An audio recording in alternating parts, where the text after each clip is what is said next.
here. Do a true cleaning with cleanser and antibacterial products. Cover your mirrors with white or pink towels or sheets. Then draw a bath and add a handful of sea salts and other salts to the water while saying, negativity is washed away.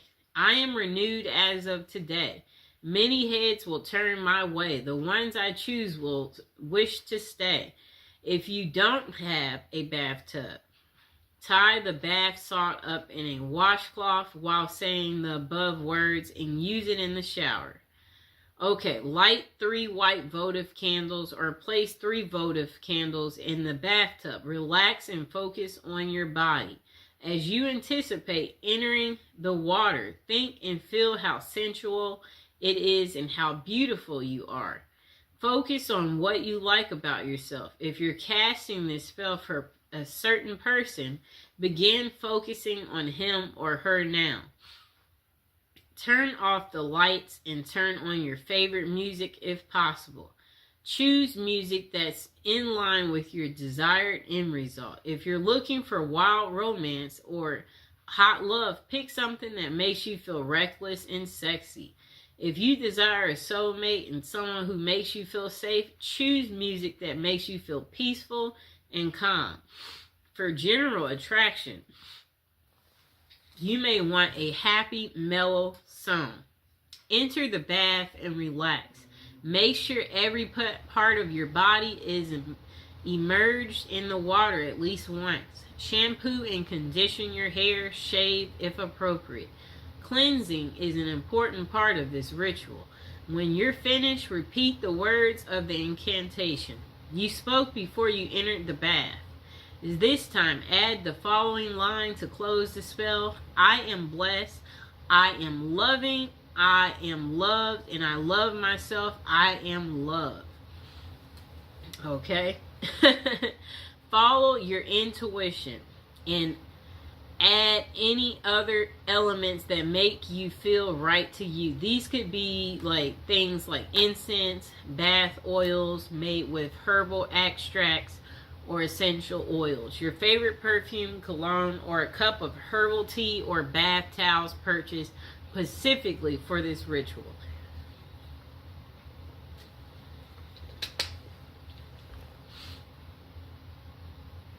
Okay, number 2, cast a lost love spell. If you had a love but lost it through personal difficulties or certain circumstances or outside interference, you can use this spell to try to reunite with your lost love. So, purchase 6 candles. You'll need 1 candle in each of the following colors: red, green, yellow, blue. You also need 2 pink. Place the candles at the appropriate points. Place the red candle in the southern corner of the space, green in the northern, yellow in the eastern, blue in the western. Light all 6 candles. Hold the 2 pink candles in your hand and face the red candle. Then chant the following until you feel satisfied. Beautiful goddess, powerful God, hear my prayer. Lords of fire, burn my desire times 3 if it is meant to be. Bring so and so back to me. Okay? Whoever that may be. Okay.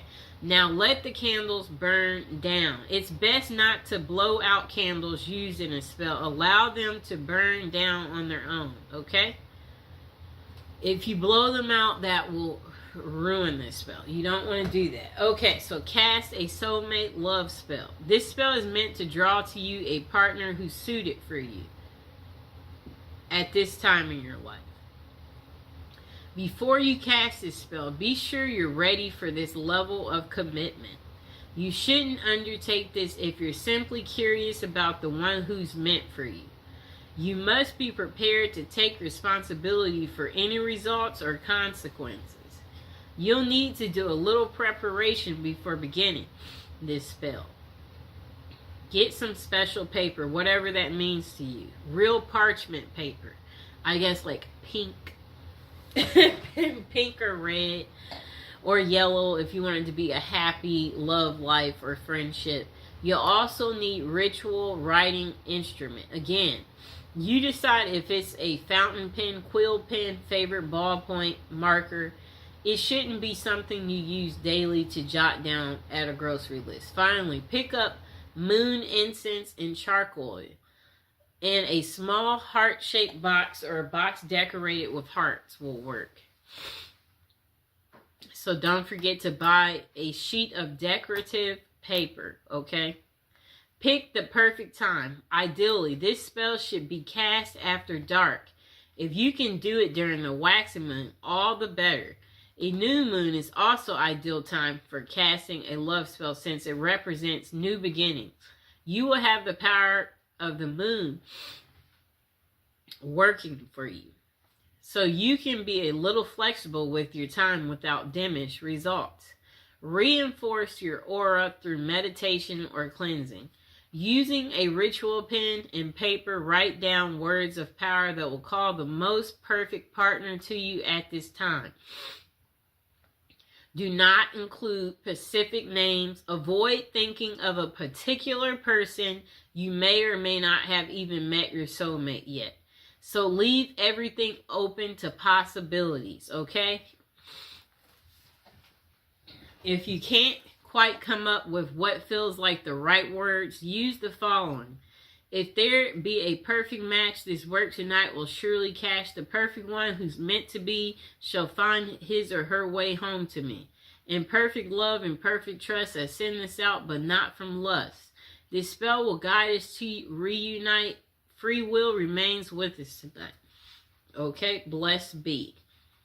When you're finished, read over what you wrote. Make sure you've said everything you wanted to say and nothing's been left out. Then spend some time meditating on your goal while you light your ritual fire or the charcoal. Okay. Continue your meditation until you feel that everything is right, your will is focused, and your sense of certainty is secured. When the fire has become coals or the charcoal or is glowing, read what you've written aloud 3 times. As you read, when you come to the end of each repetition, sprinkle about a tablespoon of the moon incense on the fire. If you have never used moon incense with a ritual fire, you should practice a few times. Flames will leap up along the dust trail of this incense powder, so you must be extremely careful. There will be sparks of incense outside of this trail of flame as well, also dangerous. Toss in the incense all at once. Don't trail the dust or sprinkle it. Do not wear gauzy or loose clothing or sleeves that trail. Be careful. Fold the paper and place it in your heart box. This is the spell box. Put in a safe place with positive energy. Now forget about it. Let nature, fate, and the spirits do their work to bring your soulmate to you. Now, cast your own love spell, okay? Number 1, set your intention. Are you hoping to get someone special to notice you? Draw a mysterious stranger into your life. Dispel negativity from a wounded relationship. Spice up a lackluster love life. Make your interactions with the universe at large more loving. This is the most important part of manifestation. So get a very clear picture in your mind of what you would like to accomplish. Okay. Think very carefully about the potential drawbacks of your intention. If, for example, you intend to attract your ideal mate, think about whether or not you're at a place in your life where you can enter into such a relationship. If you like to work your magic on someone you don't know that well, brace yourself for the possibility that they won't be as interested or attractive in real life as they seem from afar. Remember the rule of 3. According to Wickham Reed, all good that a person does to another returns threefold in this life. Harm is also returned threefold. Encourage love by sending it out freely. Stay away from intentions that involve manipulating or dominating. Some ways of controlling another person. Spells that are meant to harm or control someone else is considered black magic. And those kinds of intentions may leave you open to receiving the same in return. For example, instead of manifesting a nurturing, mutually supportive, and satisfying relationship, you could draw yourself someone who's wildly possessive and extremely jealous. Okay?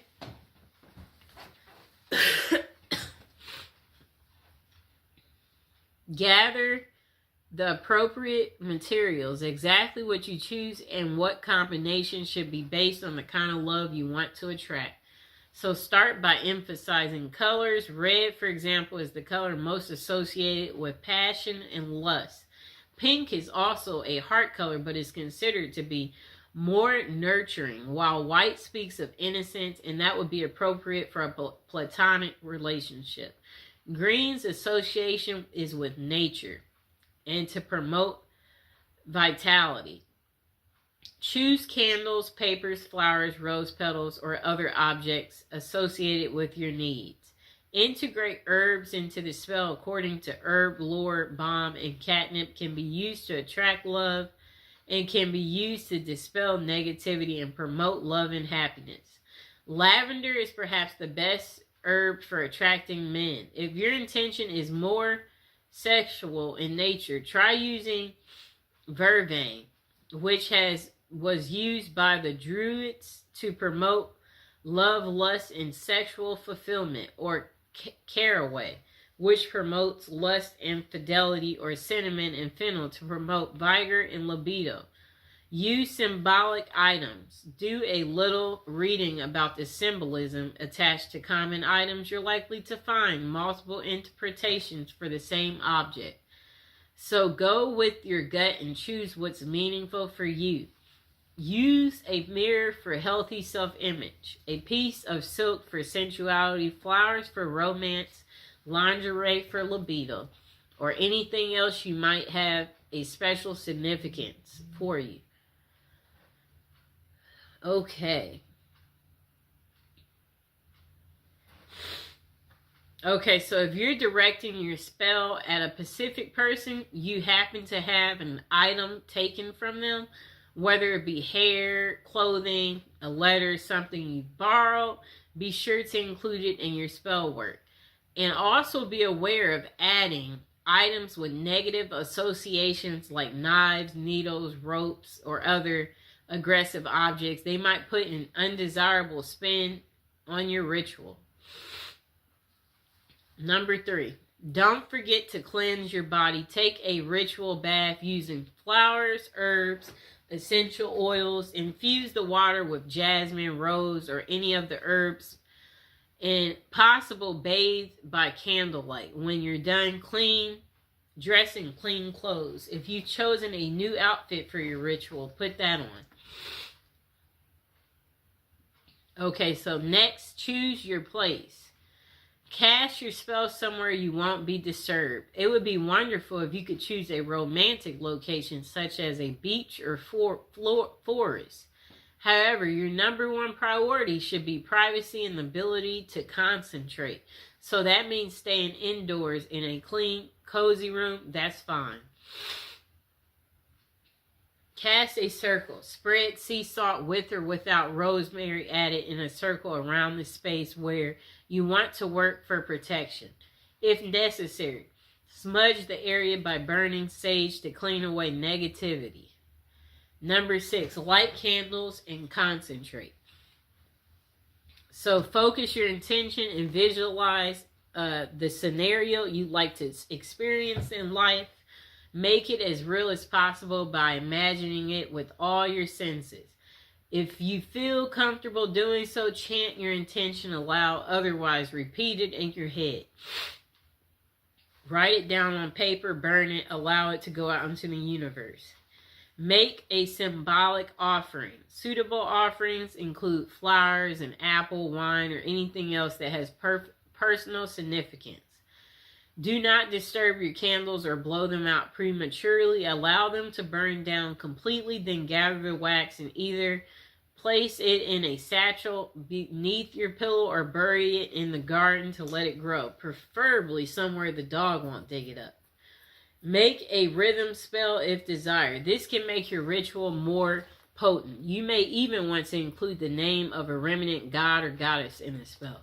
If that fits with your personal philosophy, don't stress about being a poet. Rhyming is nice if you can pull it off, but what's important is the sincerity and good intention of words. Number 7, repeat for effect. The more you concentrate your intention, the more powerful a signal you will receive. Perform this ritual every day, week, full moon, whatever other length of time feels appropriate, and be grateful for the advice of your success. Next thing is be open to possibility. The results of your manifestation might be different or even better than what you imagined for yourself. Don't become so focused on one narrow vision of love that you let a glorious opportunity pass you by. If you want to manifest something, focus on a goal. You can write it and give it a title. Use clear, concise, and positive wording. Write the date you want it by. Use present tense because it will happen depending on your mind, time, and frame. Okay, so when doing a spell, know that candles aren't exactly necessary. You know, you can use candles, but they're not necessary. Most spells wear off after a certain time, and this is because love spells disrupt the natural flow of energy and bend it to your will. At a certain point, the energy flow will restore itself and the love spell will have worn off. Okay.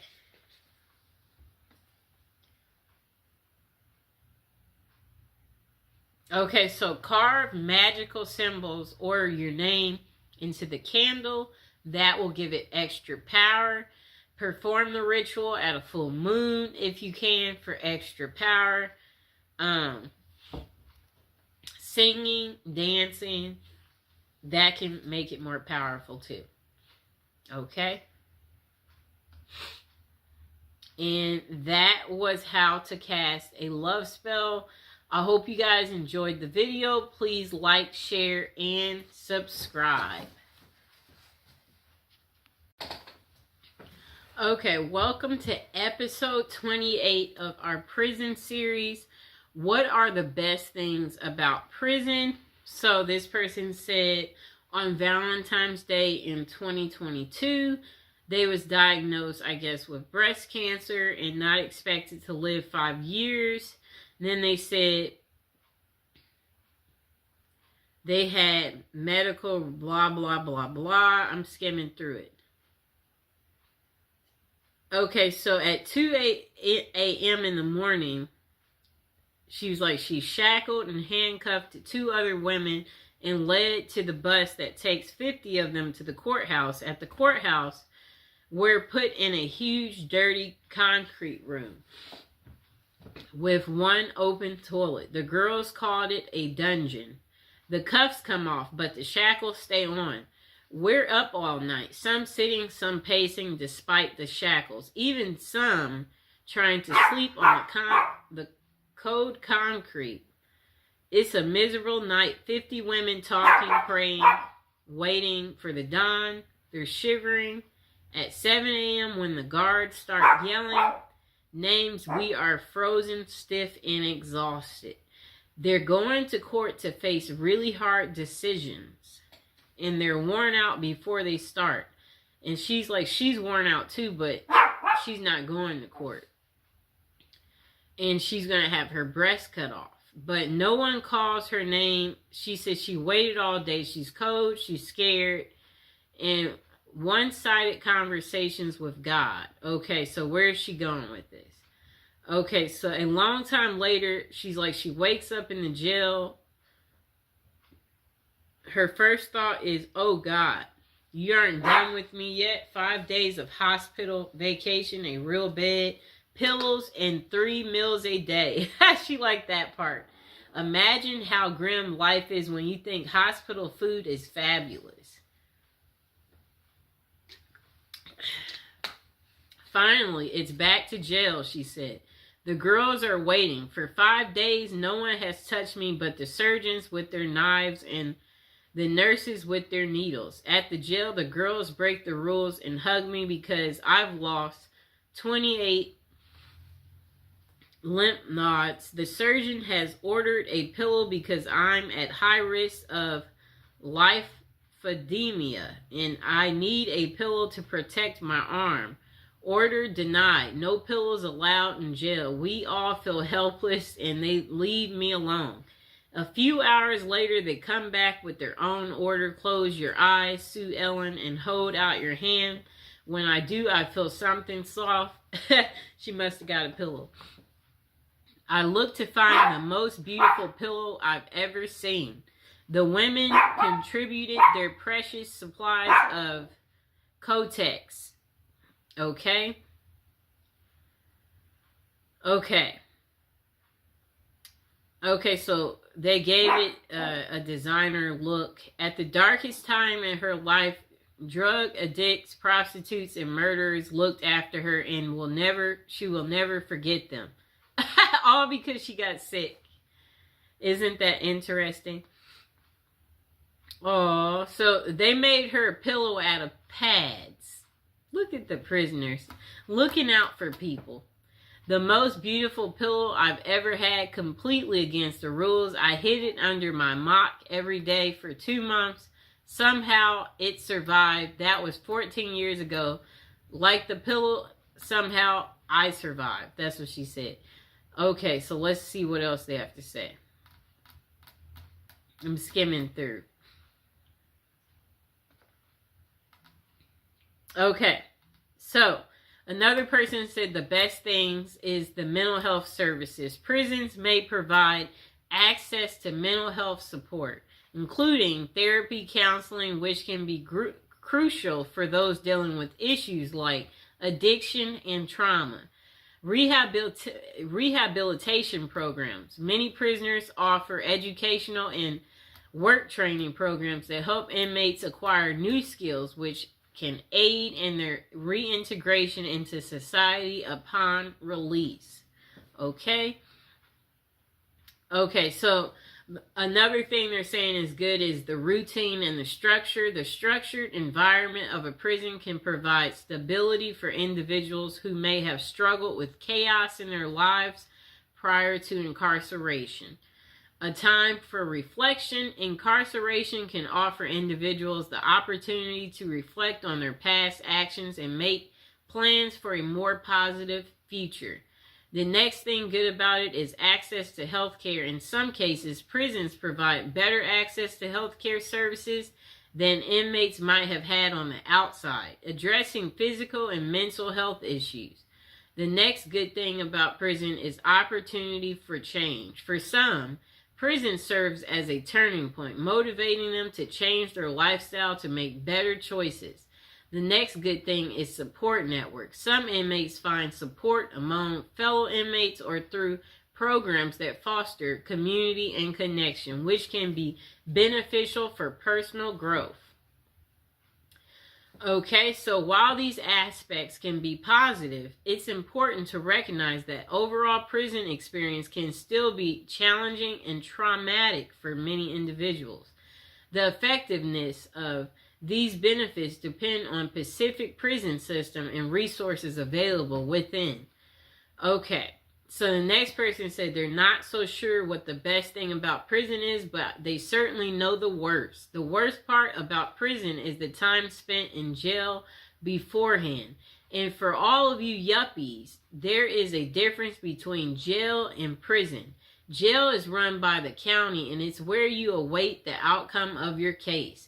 Prison is run by the state and it's where you serve the remainder of your sentence. Now let me repeat that, people. For all of you yuppies, there is a difference between jail and prison. Jail is run by the county and that's where you await the outcome of your case. Prison is run by the state and it's where you serve the remainder of your sentence. Jail is where your buddy Dave spent that month after failing to pay alimony, where your cop friend Paul had to wait for 60 days after beating his wife. You remember Paul, don't you? He's the one who used his connections to get that expensive lawyer and got off because the detectives failed to photograph her bruises. I found myself in jail on an aggravated DUI and intention to distribute charge stemming from being caught with over an ounce of DEA Schedule 1 narcotics. And for all of you doodly do rights, there are 5 classes of scheduled drugs.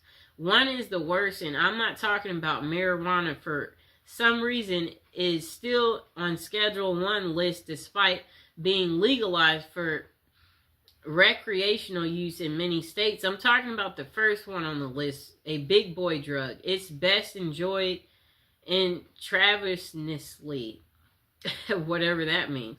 So anyways, I was picking up a 2-week personal supply of products because I just cashed a few checks I got for Christmas, and I thought I could make 2 weeks worth of drugs last 2 weeks. One of the very few mistakes I've made in life. Well, anyways, of course, I had to sample the product before returning home.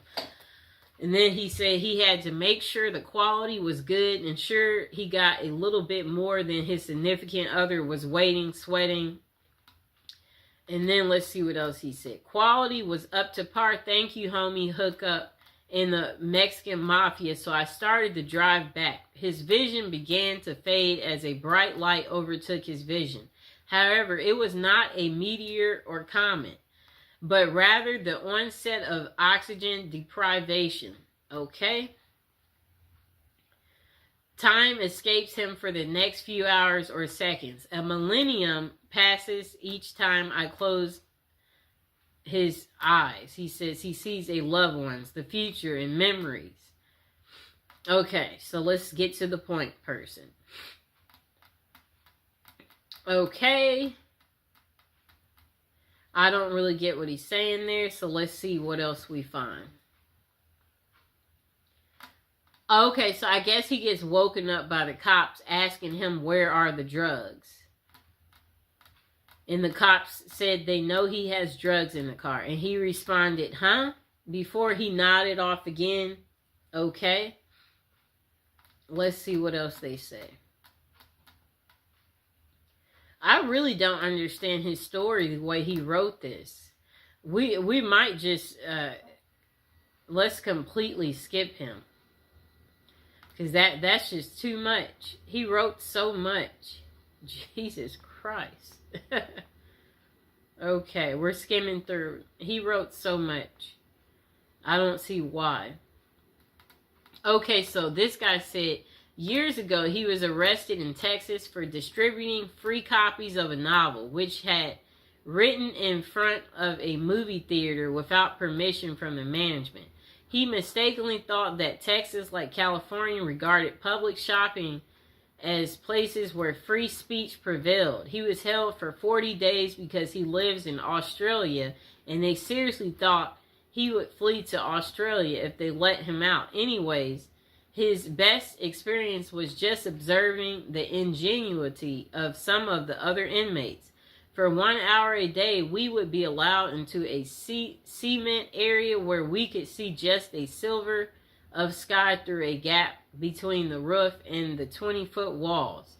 This recreational area has 2 basketball hoops, but there were no basketballs. So people would smuggle a couple of towels into the area, then tie them in a big knot and use them as a basketball. We couldn't bounce it, of course, but there were special rules, a little like netball in Australia. The towels were also handy in another way. Each day they were replaced, but we could always get away with taking a few threads out of each towel and save them up to create a little knitted cross. The white threads could be tinted from Kool-Aid, purchased from the commissary, and some of them knew how to make a kind 3-dimensional cross. I never learned how. Okay, so let's see. Get to the point. He was nicknamed Old School because of his age, but he's proud that he eventually did more push-ups without stopping than he ever done in his youth. Okay. I'm skimming through. He wrote a lot. He said his cell was the only one in prison not to have been disciplined for any breaches during 40 days that he was there. He learned this from the guards who took their TV and coffee pot simply to be mean, because he felt that we needed to be reminded of what might happen if we did break any of the long list of rules that they had. Oh, and I came to appreciate ramen noodles a lot more once I was introduced to them as prison popcorn, which prisoners would snack on without water when the coffee pot was taken away. I would love to meet some of those guys today, although I realistically expect that a lot of them would have continued to do things that got them thrown back into prison. That's funny. Okay, just a moment. And now would be a good moment to like, share, and subscribe. And comment below if you've tried prison popcorn. That's an interesting, I guess they make it out of ramen noodles. We'll have to get more into that to figure out how do you make prison popcorn. Sounds yummy, right? Okay. To find good things in prison, you might have to look pretty hard. If you can be optimistic in the real world, then you might be able to find some bright spots in prison. I made some new friends in prison. I met some truly good men. These are men that you would be proud to have as a neighbor and would feel secure at night, knowing they were right next door. I also met some of the most despicable excuses for humanity ever seen. But we're focused on the good today. I taught GED class for a while. It was pretty intimidating to get in front of a bunch of angry inmates and lecture about blah, blah, blah. Eventually, I got to be comfortable talking to this hostile crowd and lost my fear of public speaking. Last year, I applied for a job. The first interview was a interview that he normally would have been terrified, but thanks to his GED teaching experience, he aced it. Okay, let's see what else he has to say. I guess people get more creative in learning how to do things in prison, he said. Okay, let's see what else. Oh, he said he hopes you like to read because that's all you'll get to do, plenty of it. After all, he said he found out he had become a more flexible person. Heck, he's eaten out of a trash can. And it must have been some, maybe, burger. Imagine if a cop throws a burger in the trash can and you've been eating crap every day and you see a little bit of a cheeseburger left over. You're like, that looks like it might be good. You might eat out of the trash for the first time. Interesting. Okay, let's see. Is there something else good? Okay, so this person said this is what they like about prison. They have a roof over their head. You'll never be lonely ever again or want for company. Great if you like reading, as there's always a prison library. Okay? Free board, no rent, no mortgage. Heck, you can have a room for life if you want it. Although room is at the premium at the moment. Well, it has been for quite a while, and always they'll have a bed for you. Okay, so I like what he said. This is what he likes about prison: a roof over your head. They have a prison library for people who like reading. You'll never be lonely ever again. You'll always have company. Free board, no rent, no mortgage. They always have a bed for you. And 3 meals a day. I mean, I guess he's saying you can't beat that. They may not be great. It varies from prison to prison, but it's one of those things that cons say in England to their other fellow cons when discussing the merits of certain establishments that are dotted around the country. It'll be like what Blah, blah, blah, blah. You're never going to starve, and if you ain't feeling the food that day, cool, make tuna. And I've made some of the best curry I've had in prison. No bills, self-explanatory. Also, no stress of bills. You can lie in till you want. If blah, blah, blah.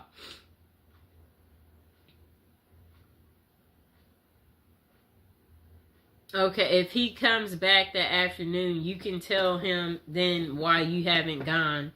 I guess they have some type of work in prison that he's talking about. I didn't really understand how he wrote that. Let's see what else they said. Okay, so this guy said free gym membership. All year round gym membership can't be bad.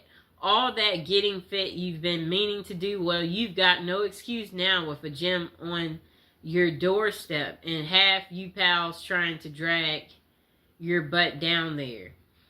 Okay? Access to unlimited supplies. We won't get into what he's talking about there. Skimming through.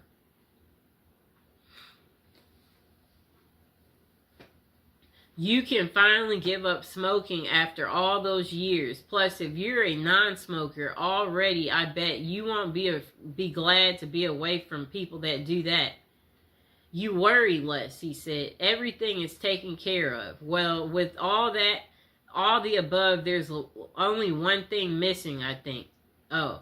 He said, if you're gay, then you're going to have a field day in there. If you're straight, not so much, but we'll have to make do with XX videos. But there will be a fantastic supply of DVDs if you like that type of stuff, he said. Oh, pages missing and stuck together. If you're prison gay, you'll be accommodated somewhere along the lines and you'll find what you're looking for. Perhaps you want to read a XXX type of thing. Whatever he's talking about, he's confusing me. Let's see. I'm skimming through. This person said the best things about prison come far and few between because speaking honestly, prison is crap. But if it digs deep enough into my memory, I can come up with a very few things that were any good at all. One of the things that was better than I expected was the other people that she was incarcerated with. Those people are just like you and I. They care about each other and they have feelings. They pretty much put their socks on the same way as anybody else does. Before going to prison, she was afraid of even the thought of going to such a place. She wondered, how was I going to deal with a bunch of bad people, just knowing that I wasn't a bad person myself, but it wasn't like that at all. They're only bad people if you have it coming. If you don't get caught up in the chaos, everything goes smooth. It's like people tend to think it will be. Another good thing about it is the fact that if you want, you can get an education. If you don't have your diploma or GED, you have to go to school. While you may not like it, it's in your best interest. You really can't make it in the real world with or without the other, and it's free. If you have your diploma or GED, you can learn a trade or get certified in a profession that you can use once you are released. So therefore, you aren't wasting your time sitting in prison. You are bettering yourself.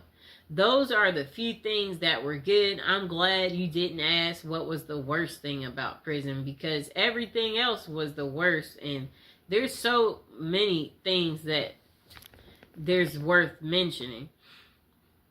Okay, so this person said, let me start by saying I have never done time up the road, but I have done my time in county. This person said, I have been in jail in 8 counties each time with another handful of felonies. At least one violation of probation. And then this person said, let's see. They hate the thought of metal beds, the color of orange, bologna, and ramen. They said, they hate that you have no control over who you sleep next to, what you eat, what goes on in the outside world, and you even lose the ability to use the restroom at your own will. even though there are so many things that this person said they don't like about jail, they can truly say they're grateful for it. Being locked up forced them to be sober. It forced them to realize what havoc they had caused, and it helped them to realize just how close they was to being 6 feet under.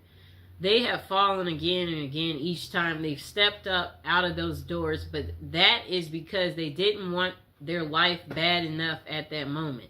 They said they don't think there is an award-winning event in prison that they could label the best thing, but for them, the best thing was having time for themselves, having time to reflect on what got them in the orange outfit, having the ability to do nothing but read all day. I guess he makes it sound like roses. You just kick back, relax, pop out your book, talk about your book. Okay, so this person said there are many kinds of people in the world, and prison is perceived by different people differently. This person said they had good times inside. A lot of us did, but some guys hated it. The difference is whether you're ready to square up and be a soldier or whether you're going to sit there like a mama's boy crying on the floor.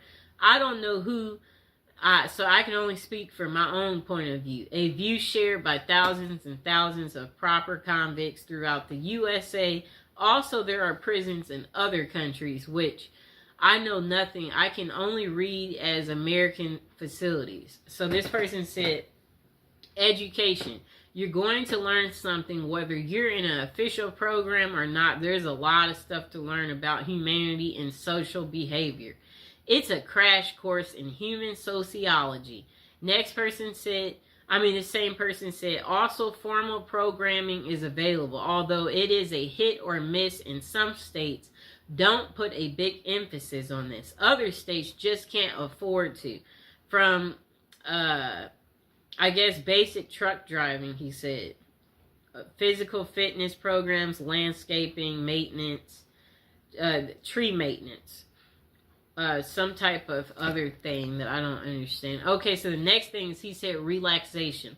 Some guys are anxious and full of fear. For them, it's hard to relax in prison. For the rest of us, the experience is like an extended vacation right in the middle of your life. For most guys, it's the first vacation they've ever been on. The first period during which they didn't have to hustle every day to make $1 and stay ahead in a game. A huge weight is lifted off when you realize there's nothing you can do to affect circumstances on the outside, and you only have to focus on your basic needs day to day. It is true freedom. Next person said, work experience. Unless you're just an absolute sad sack, you're going to do some kind of work in prison. In the federal system, this is very organized. Every man is assigned a work function, no matter how simple. In county jails, you can be a trustee. In Texas State Prison, there is agriculture work. Either way, you're going to come out knowing how to do something you didn't know when you went in. Next thing that he said was good is opportunity. The point is for criminals only, not people who just did something stupid and got caught for it. If you use your time efficiently in prison, you can make a lot of contacts. These can be useful later when you get out. You can meet people in there who can make your life a lot easier once you're released. That is, if you expect to go back into the business you were in before you got there, this happened in his case. So then he said health. Facts are facts. And most guys go into prison addicted to drugs. And this is sad but true. In prison, it's hard to get drugs. You have to be really connected. You have to have a lot of money. Most likely, you're not going to get a lot of drugs when you're in prison. Therefore, you're going to be off the drugs possibly for the first time in your life. The positive effects on a person's health from this period of sobriety cannot be underestimated. Also, given the state of health care in the United States, this is the first exposure most inmates have to formal medicine at all. That's really pathetic, but at least in prison, you will see a doctor regularly, a dentist, an ophthalmologist, etc. Next thing is society. Chances are you need to reorganize your external society. This may involve getting rid of your girlfriend or ex-wife, getting rid of your friends, and getting out of the business you were in, and also may involve switching cities. Going to prison is going to upset all of your variables in this line. Therefore, your society will be reorganized for you by the experiences of going in. After you get out, you will be on parole or probation, and those guys will keep an eye on you so that you can at least start off trying to do the right thing. Here is a quote from the details concerning this question. I know that being in a prison is the worst experience one can have. This is absolutely not true. The worst experience you can have is watching your 8-year-old child die from leukemia and knowing there's nothing you can do about it. So try to keep things in perspective. The next person said, there honestly are no best things about prison, only less best things. Visits are nice to get, but it's expensive for family. It's often quite a trip, and it's only a few hours. It's bad, but it's better than not getting visits. To me, currently living in the aftermath of a 10-year sentence, they said they can attest to this fact. Prisons need to pay their inmate workers much better. Not because they deserve a bunch of money, though. It would reduce many forms of crime in prison, increase some others like, let me see, like drug use, I'd guess, but that happens regardless. I don't know what he's talking about there. However, the biggest problem is this. We are not prepared. These people, they don't prepare these people for release in a couple of ways. So it says if they were able to get paid more and maybe even require a certain amount to be set aside in savings for release only, then it would be easier for inmates to get out and not immediately look to commit more crimes. They can pay for rent and food a while until they can find work, hopefully. Know what happens now? They get $200 gate money, a number that has not been fixed since the 1973. I wager today 200 is more like 26 back in 73. That 200 from 1973 about, I don't know what he means here. I guess he's just saying money is not worth the same as it used to be. He said if inmates were forced to engage in an economic system in prison where they have to budget and be frugal, they will be better able to get out even after long terms like mine and be economically wise, better able to care for themselves and their family without breaking the law. European prisons, some have this same ideal, but they put it into practice.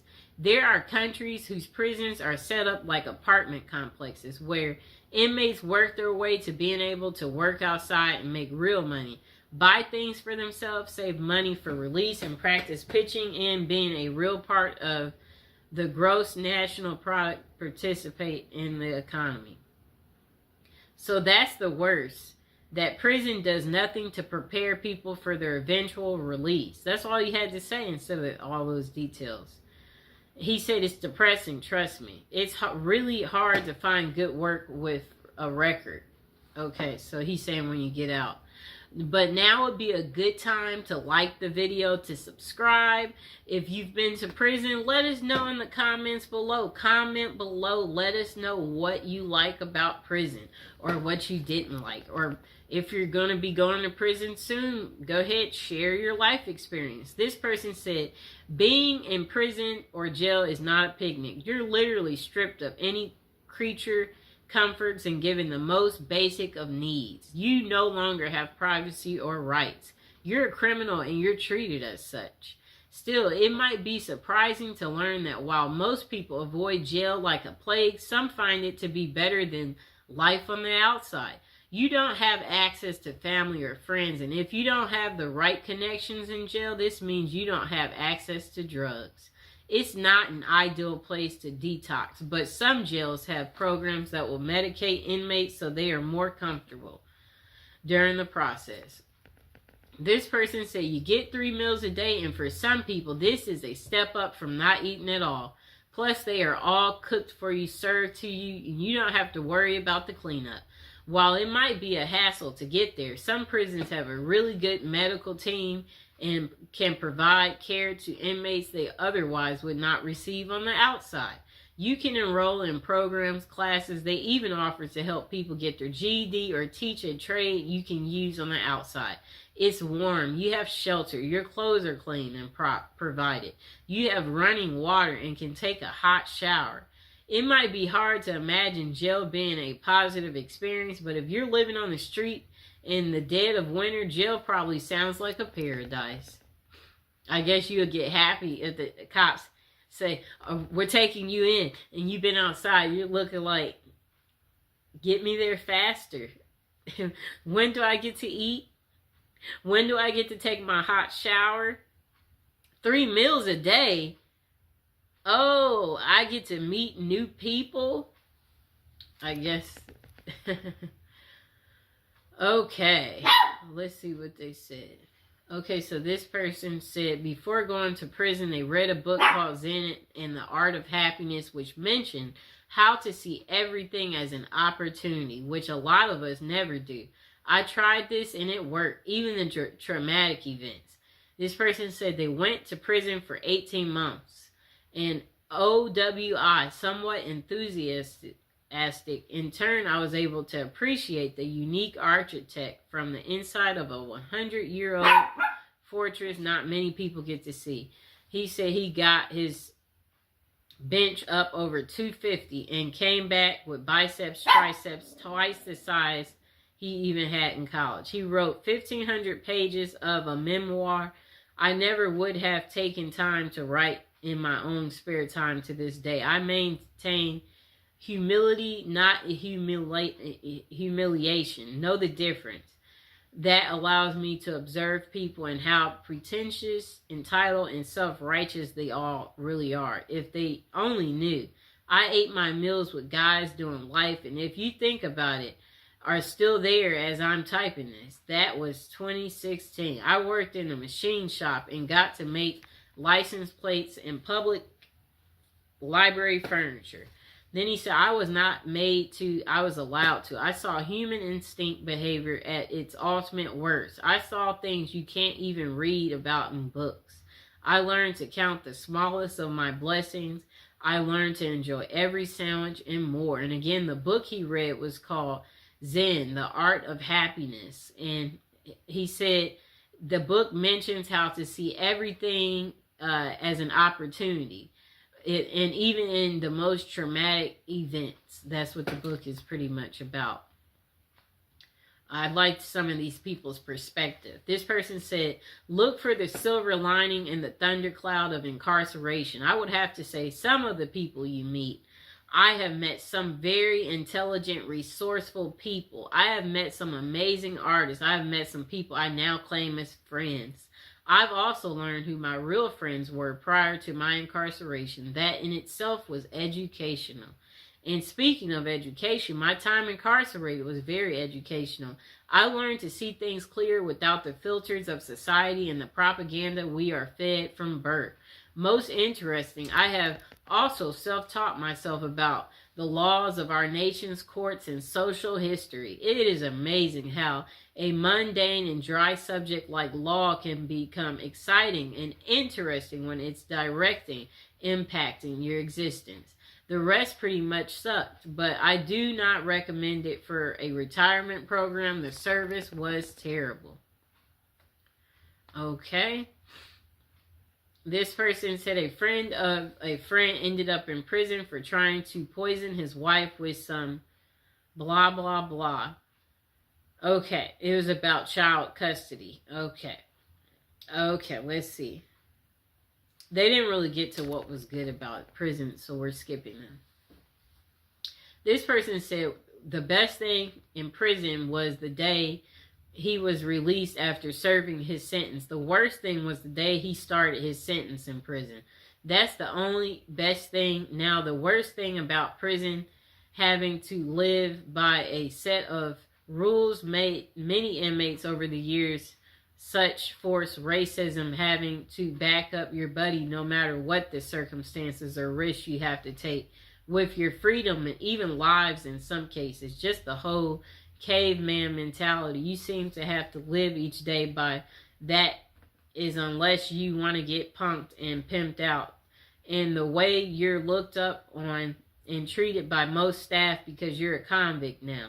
What none of the staff ever makes bad mistakes, not being able to trust anyone completely. Just one best thing and long list of worst things. Just being told when to sleep, eat, and crap. And piss is one of the worst. So again, this person said the best thing about prison was the day they were released, and the worst thing was the day that they served their first day.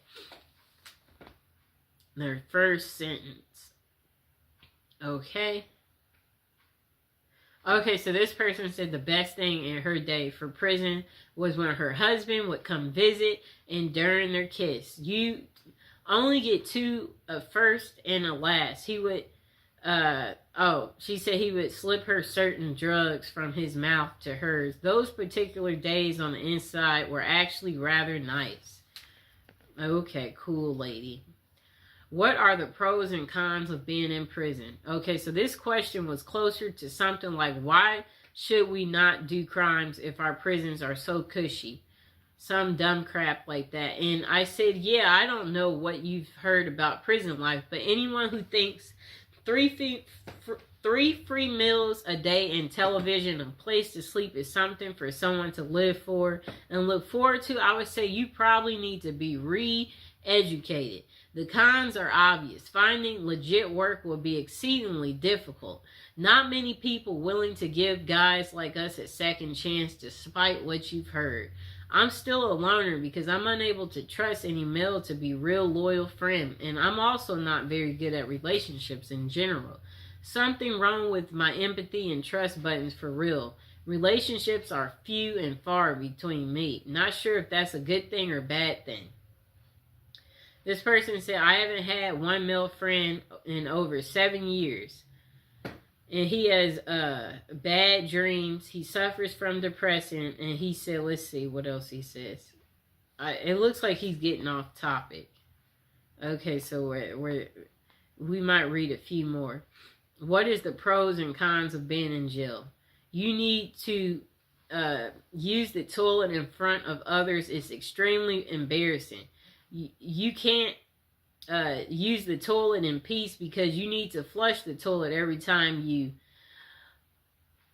you let one out or drop, That's what this person said. Otherwise, something bad will happen to you. The food is near inedible. Usually the showers are only separated by a wall in between, so you get zero privacy. Everyone can see you. If you're really unlucky, your shower area is just one big open room. The uniform makes you feel worthless, and it also itches like crazy. Chip your tooth? Are your gums bleeding? Dentistry in prison is garbage. Good luck with that. If you have, let's see what else he said.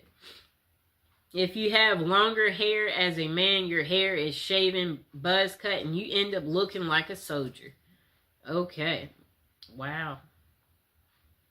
This person said for them the best thing about prison was after 8 hours, the gate I went to opens and lets him go home.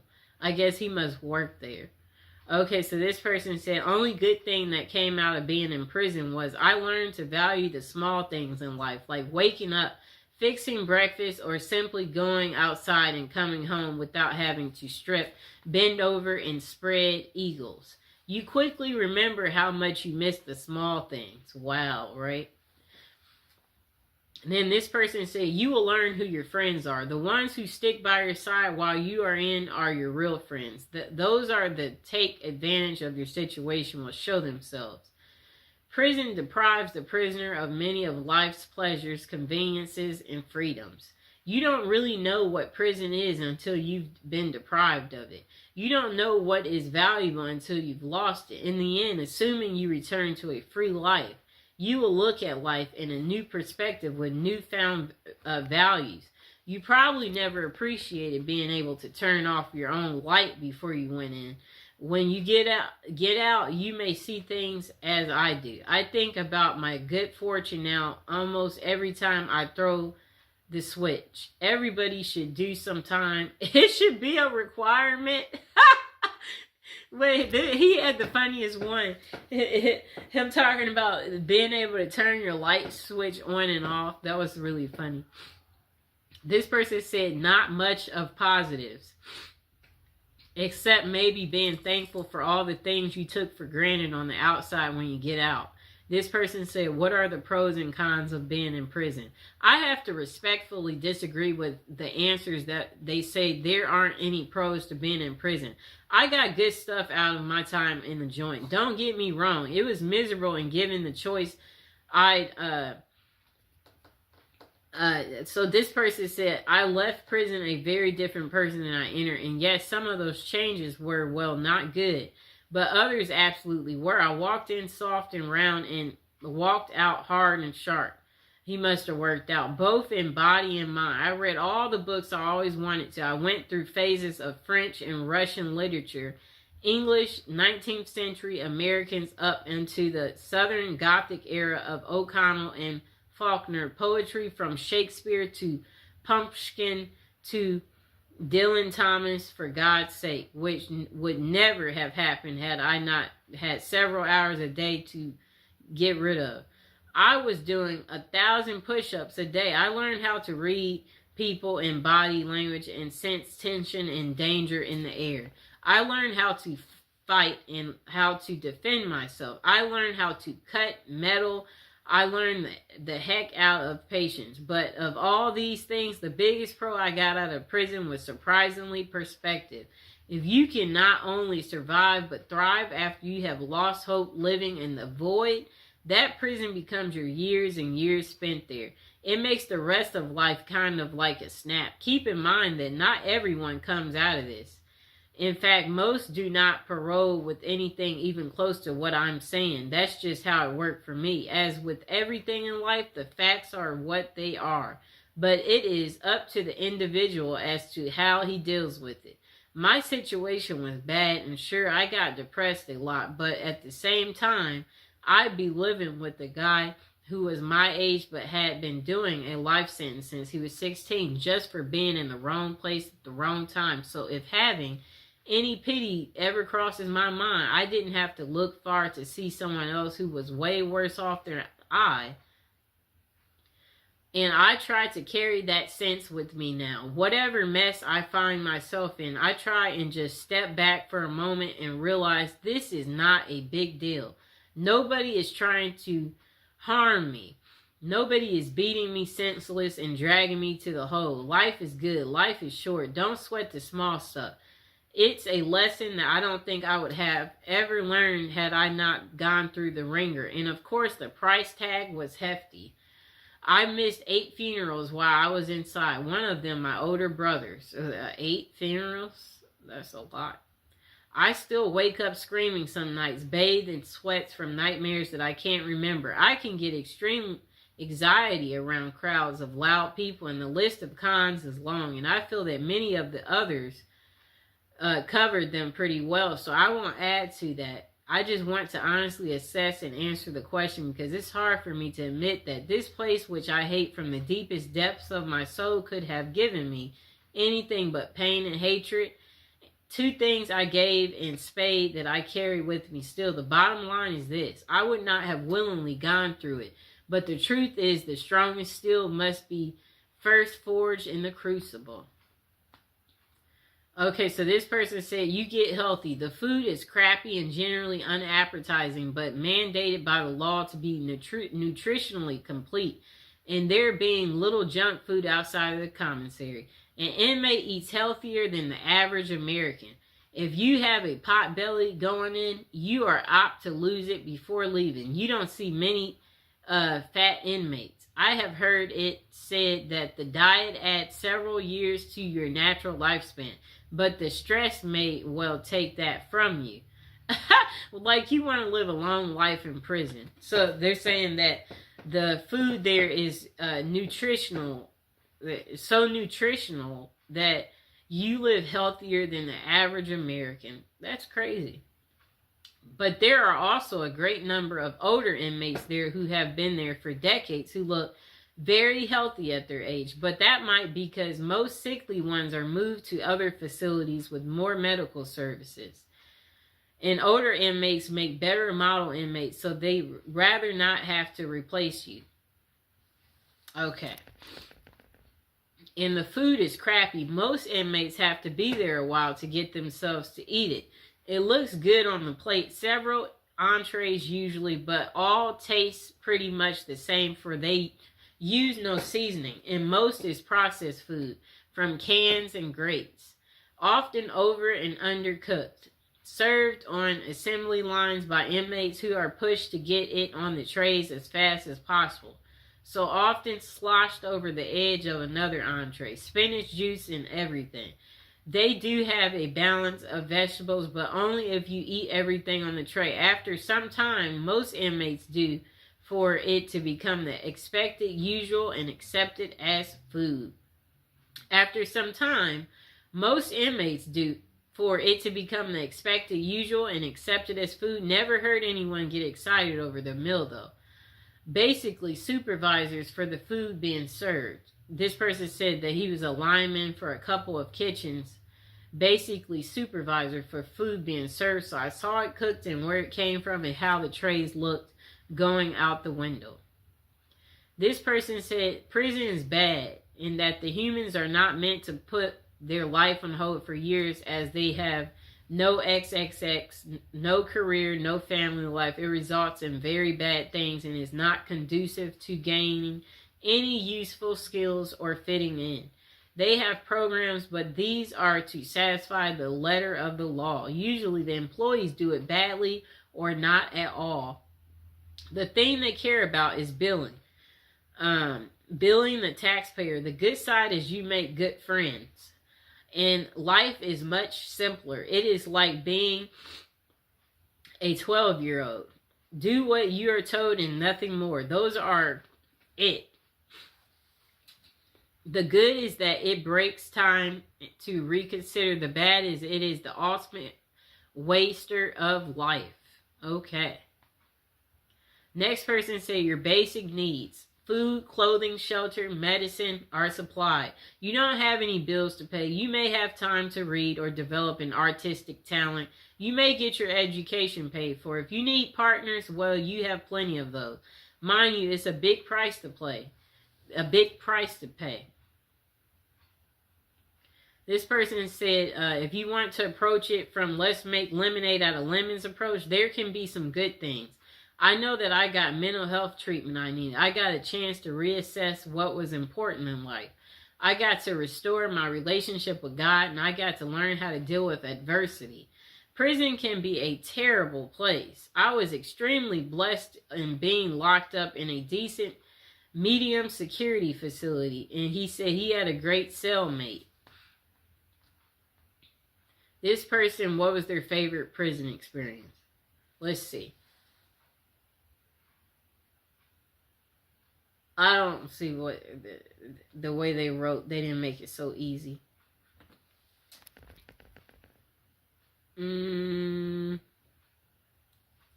Yeah, that person, they're really bad at explaining.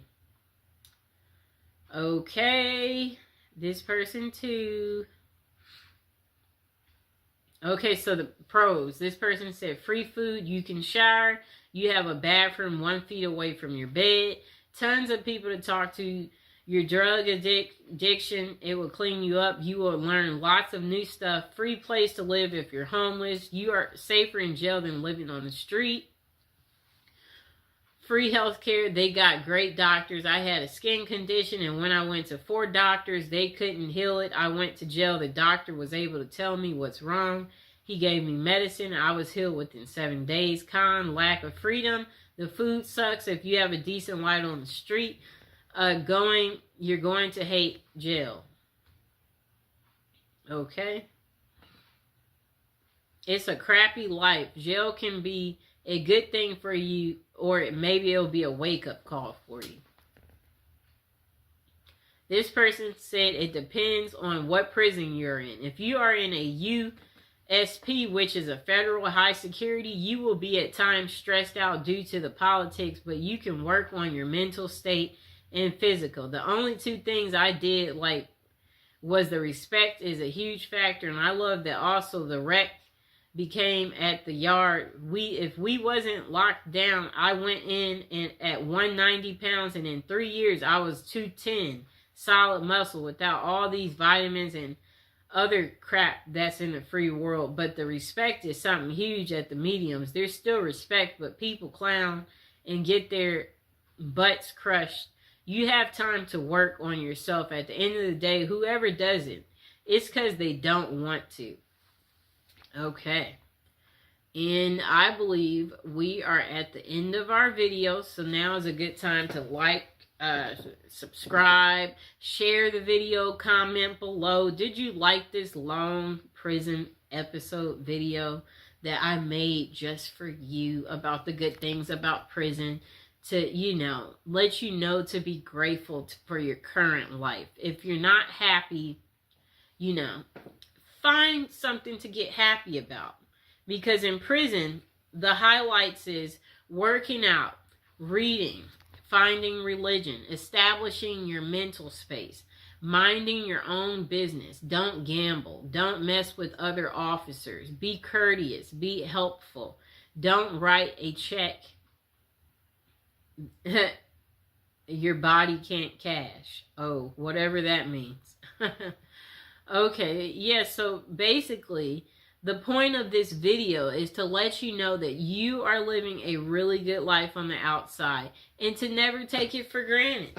And that prison isn't for everyone. But for some of you out there, you said you were thinking of prison as a retirement plan. So that's why I'm doing the prison series, to educate you all on, do you want to stick as prison as a retirement? Do you want to change your mind and maybe figure out another way to create income for yourself? And if you've changed your mind, go ahead and comment below. But like I said, that's the end of the video. I hope you enjoyed it. I'll talk to you next time. Okay, welcome to episode 29 of our prison series. And today we're going to talk about prison popcorn. It's called Jailhouse Popcorn from Prison Raymond. Okay, come here, Mr. Fox. Jailhouse Popcorn from Prison Raymond adds intrigue to movie night by replacing traditional treats with surprisingly delicious movie snack made of ramen. But the truly amazing part is the story behind the recipe and the terrifying off-screen drama that occurred during one particular prison movie night. The following story and recipe are excerpt from Prison Raymond. Movie night in prison was usually a big deal. We didn't get to watch any new or R-rated movies, but they did bring a big old projector and showed movies on a huge screen in the chow hall. It kind of made it feel like you were actually at the movies. One movie night involved some famous people, but not actors. A vicious hit was carried out by members of the LA gang, the Crips. There was a guy in the prison who was a member of the rival group, the Notorious Bloods. You could tell this was a planned hit by the precise mechanics and the execution. And now would be a good time to like the video, subscribe, and share my video. Don't forget to check out all the other prison series episodes 1 through 20, and go ahead and check out our newest and our latest episodes too. Now let's get back to it. The projector was set up and the guys were in a pretty good mood, but just as the lights went out, the movie began. The soundtrack kicked in and got loud. That was the cue. Right next to me, there was a sudden movement, and I saw the guy I knew to be a Crip. But his hand over his blood's mouth was as he simultaneously sliced his neck with one smooth, quick motion. Before the lights came on, the assassin was out of the chow hall, nowhere to be seen. That night, nothing that happened on the screen matched the drama around us. Jailhouse popcorn. Here's the ingredients. 1 pack of chili flavored Raymond, Note, chili flavor ramen is best for this recipe. Other flavors just don't do it. So Jailhouse popcorn ingredients. 1 pack of chili ramen flavor. Note, chili ramen flavor is the best for this recipe. Other flavors, they just don't do it. Okay, so the instructions. Crush the ramen in the wrapper. So if you got ramen noodles, you just bang it up, crush it up. Open the wrapper, one end only, and take out the seasoning packet. Take that out. Sprinkle the seasoning into the crushed ramen. Close the bag and shake it until the seasoning is distributed. Okay, so this is what you do. The instructions to make Jailhouse popcorn. Instructions. Crush the ramen in the wrapper. Then open the wrapper on one end only and take out the seasoning pack. Sprinkle the seasoning onto the crushed ramen. Close the bag and shake it until the seasoning has distributed throughout all of the ramen. And that pretty much is how you make Jailhouse popcorn. I hope you guys enjoyed the video. Please like, share, and subscribe. Alright, welcome to episode 18, and I hope you guys are enjoying the weekend. It's the start of it. Now, we are back to talking about, our prison subjects, and we are back to the love topic. So, the article we're reading today, it's about love again. And it's titled, Terrible Crimes That Couldn't Stop These Ladies from Loving Men Behind Bars, okay? So some women find love online, while others focus on those who have been in a lineup. So it says, Bloomberg reporter Christy Smith made headlines in December when she revealed she had quit her job and divorced her husband after falling in love. Okay, so I guess she fell in love with a prisoner. Okay, so she insisted that her view was just misunderstood, I guess the prison guy. This came after he had been dubbed the most hated man in America for price gouging a drug for people with HIV. Bizarre though, the story was Smith, I believe that's her last name. Yeah, Christy, I don't know why they won't just call her Christy, has plenty of company. For every incarcerated man, it seems there's a woman interested in being his pen pal or more. Okay? Christy Smith, a former journalist who helped break the story of a white-collar criminal, Martin Shkreli, Wright became romantically involved with him while he served a federal prison sentence for fraud. Okay, I'm about to show her. She looks fairly normal, too.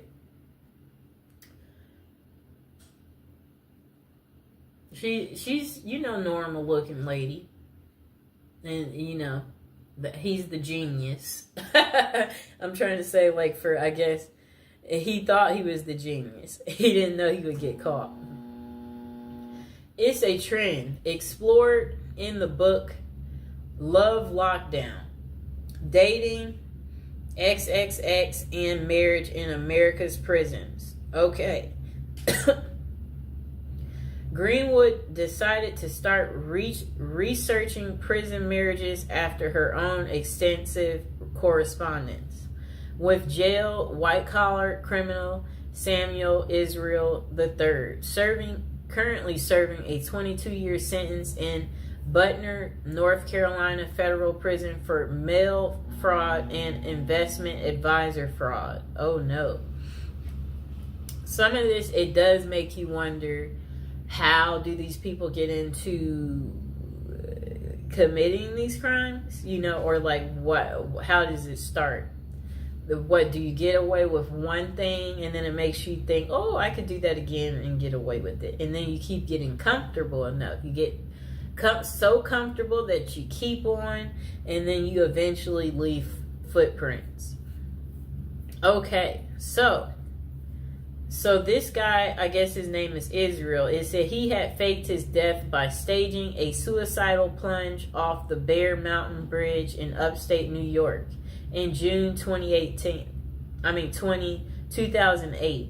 He turned himself in to the feds 3 weeks later, and Greenwood reached out to him whilst researching her first book, Playing Dead, about people who fake their own deaths or disappearances. They have stayed in touch for 7 years, corresponding frequently, although they have never met. Quite interesting, right, people?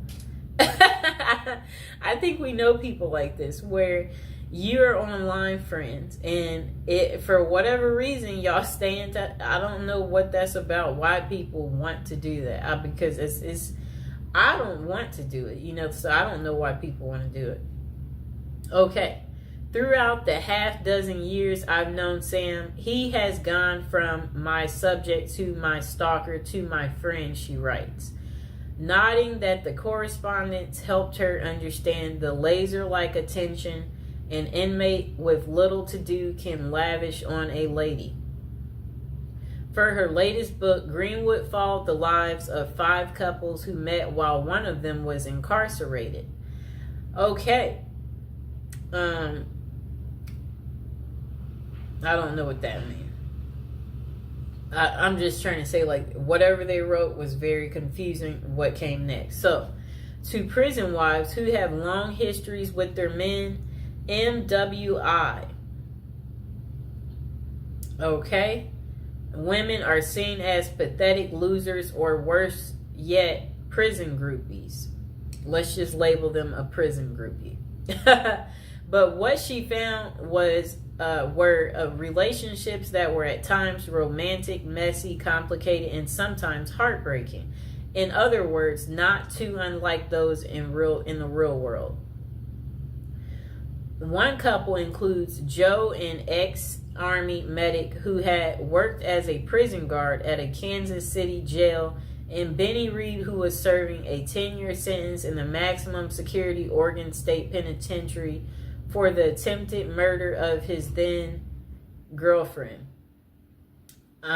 It shows Joe and Benny Reed, who met on a prison pen pal site on their wedding day, and they are kissing. I'm going to show the picture. That's her prison boo. You see that? How romantic. The pair met on a prison pen pal site. Joe knew the stigma of associating with a felon, but it didn't deter her. In recovery herself from an addiction to pain pills, Joe credited Benny with making me the best possible version of myself. I think these women tend to be very nurturing. They have a sense of wanting to be cared for, wanting to be caring for someone else, and men in prison, for obvious reasons, are quite needy.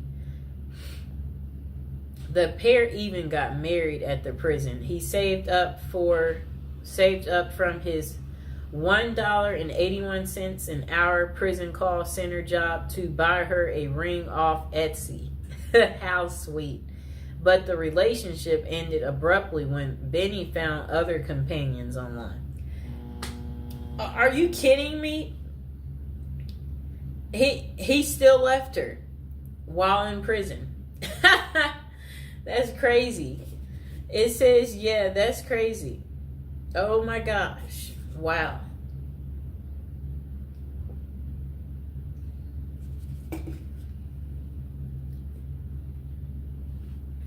I'll reread that part for you.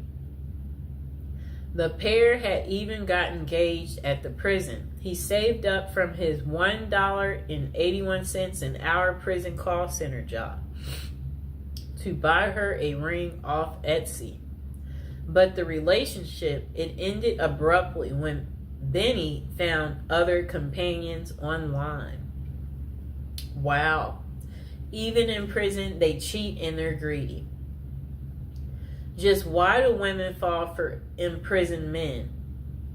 According to Dr. Fred Berlin, director of the Johns Hopkins XXX and gender clinic, there tends to be this trait of intense mothering in prison wives, writes Greenwood.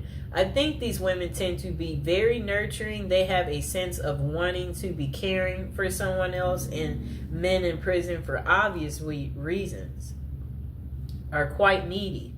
But not every prison wife goes into a pen pal relationship looking for love.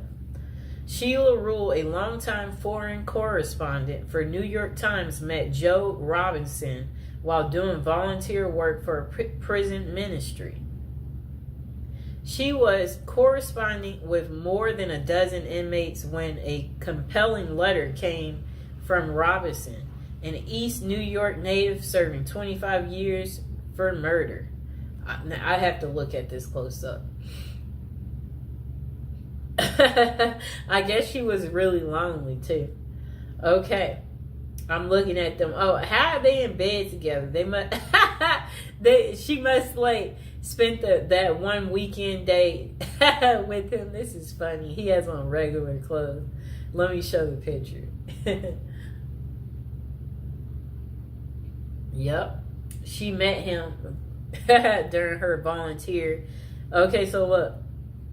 That lady I showed you, Sheila, a longtime foreign correspondent for New York Times, met Joe Robinson, the guy that you saw there, while doing volunteer work for a prison ministry. She was corresponding with more than a dozen inmates when a compelling letter came from Robinson, an East New York native serving 25 years for murder. As a pen pal, he was looking for a young lady, and Rule, who had been married twice, was in her 50s, 20 years his senior. She let him down and flat out told him that she couldn't be his companion but could be his friend. For a year, the two exchanged letters that were deeply vulnerable but very flirtatious. In 2003, he convinced her to visit him in person, where the relationship switched from friendship to romance. And they wed in 2005. That's 2 years later, after he convinced her to visit him. They've now been married 15 years, 12 of which Robinson was in prison. She says the marriage is happy and familiar, like an old shoe. That's so funny. Like, it's like a shoe. Still, Rue initially told few people about the relationship. When she decided to tell a friend she thought was progressive, the friend asked how she could be with someone charged with murder. I'm not marrying Joe's past, she told the friend. I'm marrying the person he's become. Do you like her excuse?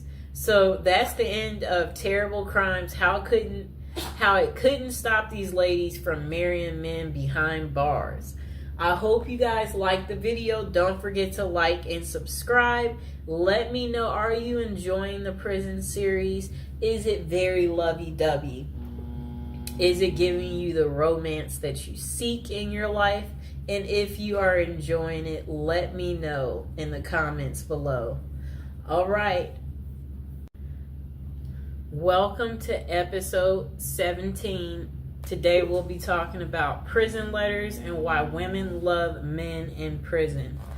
Okay, it's been a while, but we are back. So this episode is about prison letters. The interest came when I received a letter from the Oregon Department of Corrections. It was from an inmate, and he was addressing someone he seemingly had a connection with in the outside world. The handwriting was perfect. The words flowed very well, and he clearly was trying to reach out to a woman who most likely lived in my home before me.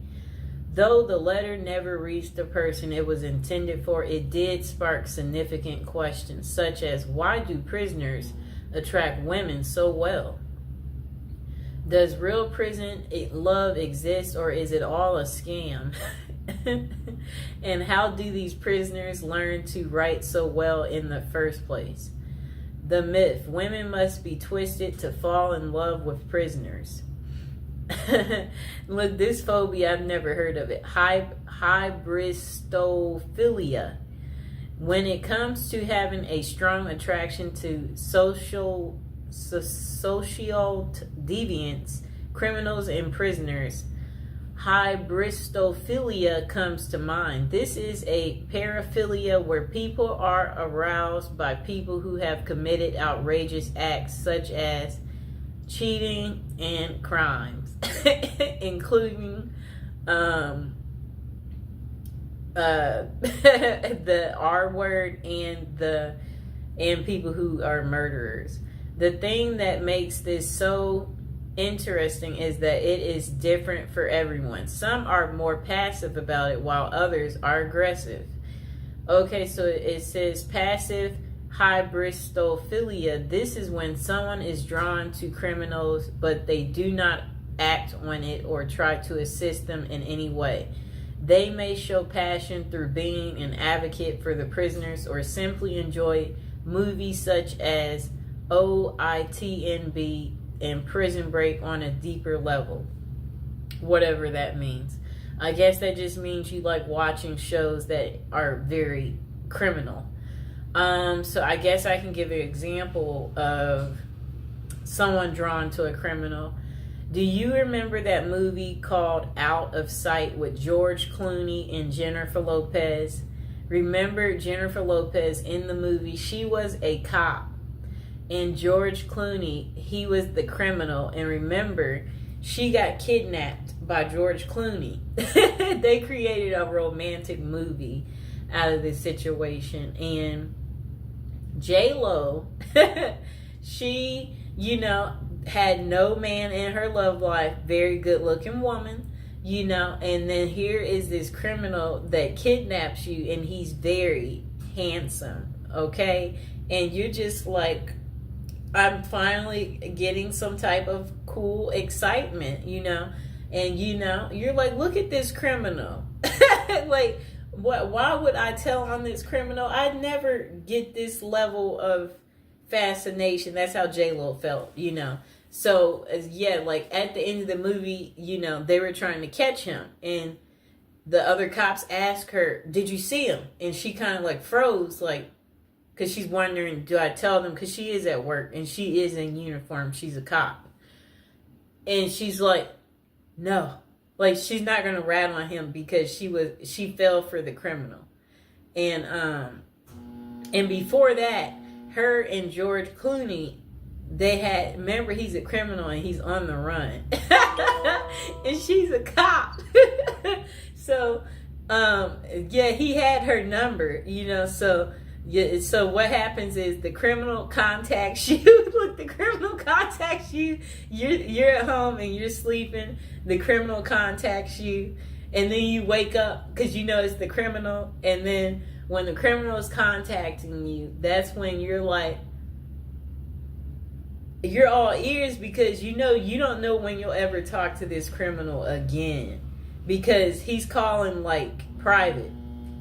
And you're enjoying this because you're like, where are you? I haven't heard from you in a while. I'm surprised to hear from you. That's what happened to her. He randomly calls, but she can't call him back because I understand this clearly, especially when you don't want to get caught in some type of way where I'm like, you know what? I want to be friends with that person, but they know this and that, so that could be bad, where you just you have to think about certain things where you're like, it might not be the best to that's kind of what the criminal was feeling because he knows at the end of the day she's a cop and it's her job to bust people like him and put them behind bars. So anyway, they had their secret meetup in the movie. And their secret meetup, where they went out to dinner. They both was just, it was a night to just enjoy one another, talk to each other, clarify, yes, so why haven't I heard from you? And then he's like, well, blah, blah, blah, blah, blah. And then they had their one night of passion. It was an unforgettable, I guess, moment. That was her one night of fun. And then that was pretty much the end of it, and then she didn't hear from him anymore. Like, it's like, it was a really, really good movie. Probably one of her best movies. Okay, so look, back to aggressive. The next one's called aggressive hybristophilia. This is where trouble can arise. These are men and women who proactively help the criminal they are attracted to. This means they could lure victims in, cover for criminals, bury bodies, and other severe acts. Bonnie and Clyde are the perfect example of this type. I'm trying to think, do I know of one like this? Where men and women help the criminal they're attracted to. This means they could lure victims in, cover for criminals, bury. Okay, I'm trying to think. That one I can't think of. It's not a fast one that just comes to me. Okay, so why do so many prisoners / criminals in relationships? The answer is quite simple. It is a mixture of hybristophilia, the desire for excitement from their mundane lives, the long distance passion, and the fantasy of it all makes people drawn to that lifestyle. In fact, there are over 40 different websites that cater to prisoner dating, such as meetaninmate.com. And then potential consequences. Though it would be nice to have a happy ending every time, there are significant consequences from dating a known criminal. For example, a book called Dream Lovers: Women Who Marry Men Behind Bars. Jacqueline Wilcox Bailey talks about a real-life incident. Two sisters walked out of their long-term, boring relationships to get with prisoners.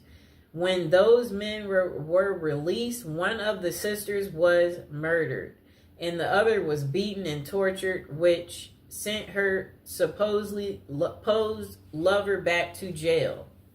I think they mean prison.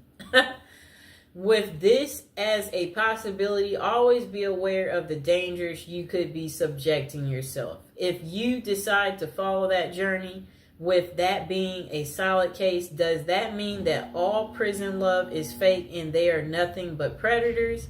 Then they said myth. There is no such thing as true love in prisoners.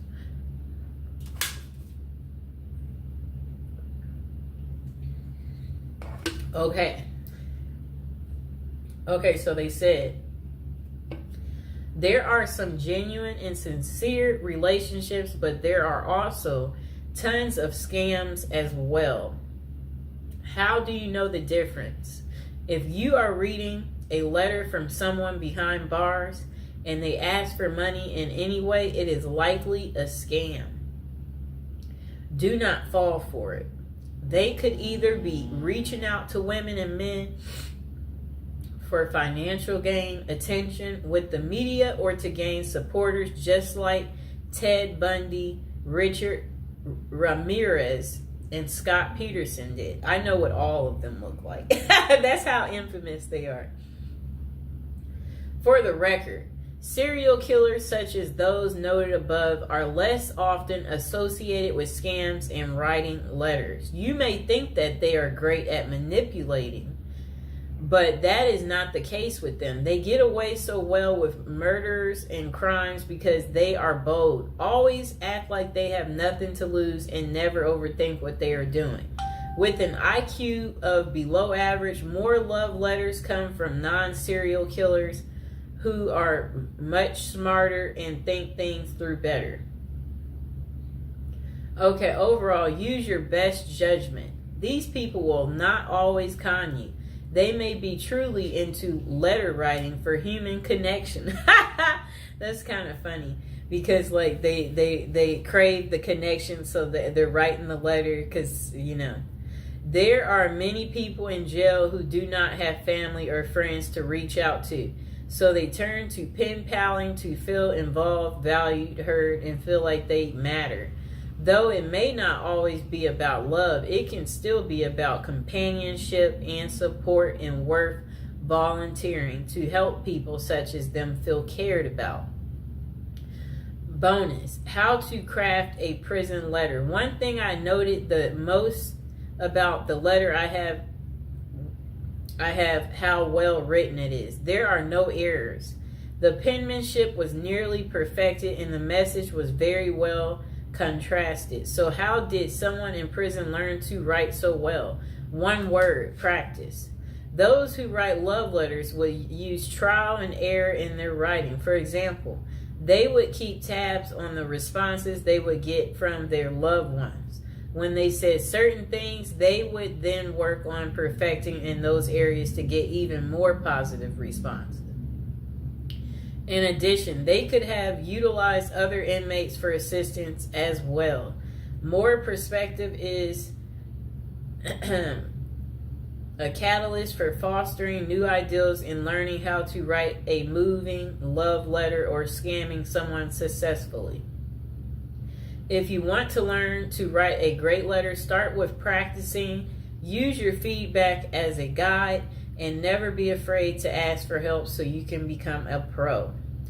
And the final thought, falling in love with criminals and prisoners is hyperbristophilia, though having this characteristic is a passive sense is fine. Seek help if you feel like you will act on those passions. There are limited professionals that can assist, but it is worth finding a reputable person before you do anything drastic that could land you in jail yourself. Oh no. Remember, human connection and writing to prisoners is a great way to improve their quality of life. If you are talking to someone who has no one else on their side, keep being a hero to them. But always know the signs and be mindful if they are trying to scam you or not. The last thing you want to do is fall in love with someone behind bars only to find out they were using you for personal gain. At the last word from us, we don't know everything, but we do have an opinion on everything. Oh boy, that was quite interesting, right? Oh boy, that's what I have to say about that. I hope that now you know why women love men in prison. I hope this has gotten through to you guys, so you get that deep understanding here, and you understand that women can fall in love pretty much with anything. Okay. So please like the video, please subscribe, comment below if you're dating a prisoner or if you want to date a prisoner.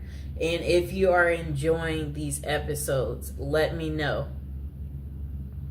Okay, welcome back. We are on prison episode number 8. So today we'll be talking about how to prepare to go to prison if you know you're going.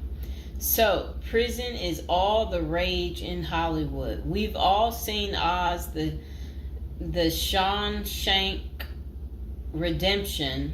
Orange is the New Black, and Con Air. Their creators got some of the facts right, but they don't tell you how to prepare for prison, do they? If you're going to prison, our goal is to help you in your preparation for incarceration journey. So that's what we want to talk about to help you out. And if you're interested in learning more about prison life and how to prepare, they said online they have a copy of a book. It's like a little pamphlet, Federal Prison Handbook. And if you guys really, really need it, go ahead and comment below. And while you're thinking about it, subscribe. And, I should be able to include some type of link below to hopefully help you. I hope I don't forget to put it down below. Or consider hiring Zukis Consulting Group to assist you in preparing for going to prison. Whether you will serve 6 months or 6 years, the tips discussed below will help you prepare for your time in prison. You can also book a free initial consultation to speak with a prison preparation coach today. For those with little experience with the criminal justice system, the notion of time behind bars can feel overwhelming. It can feel as though there is nowhere to turn. And any information you read online seems to contradict other information you've seen. We've included useful basic information below on preparing for prison to cut through all the misinformation. So they had created, it looks like a table of contents. So I'll read the table of contents. How to prepare for prison. Going to prison. Steps to successfully prepare for prison. Learn about federal prison.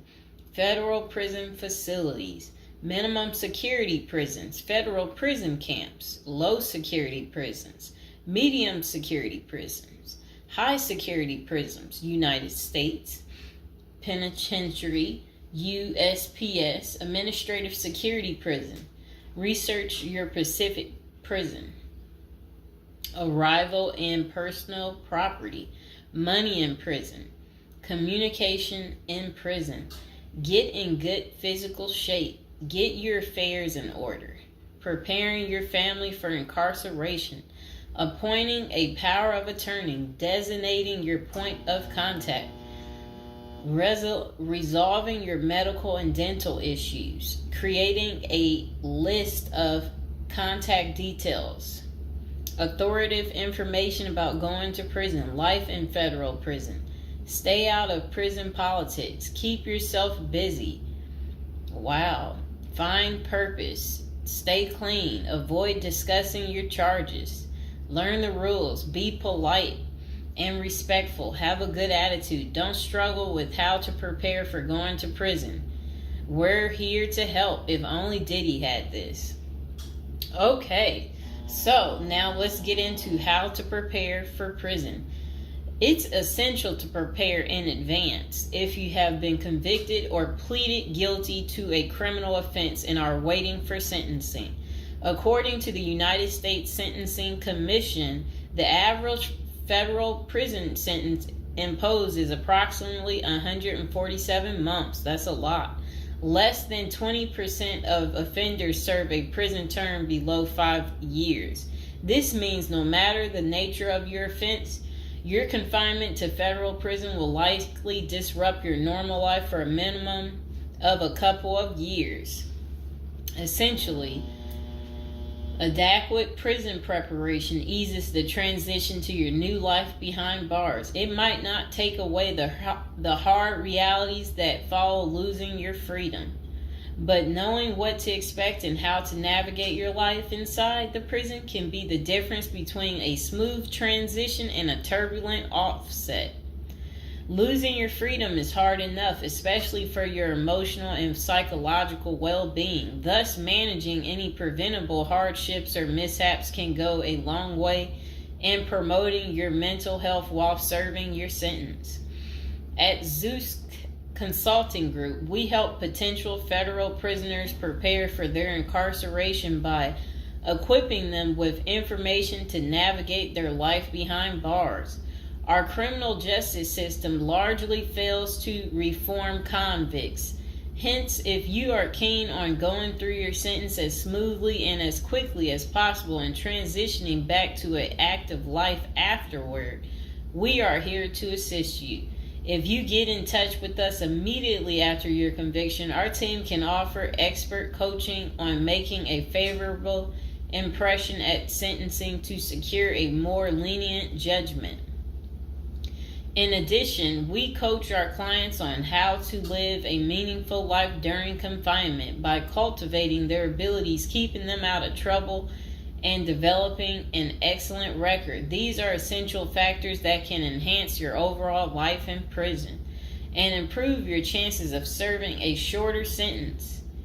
Okay, now let's get to the part talking about going to prison, steps to successfully prepare for prison. At the Zeus Consulting Group, they walk through the various steps you need to take adequately to prepare for a smoother transition in your life in prison.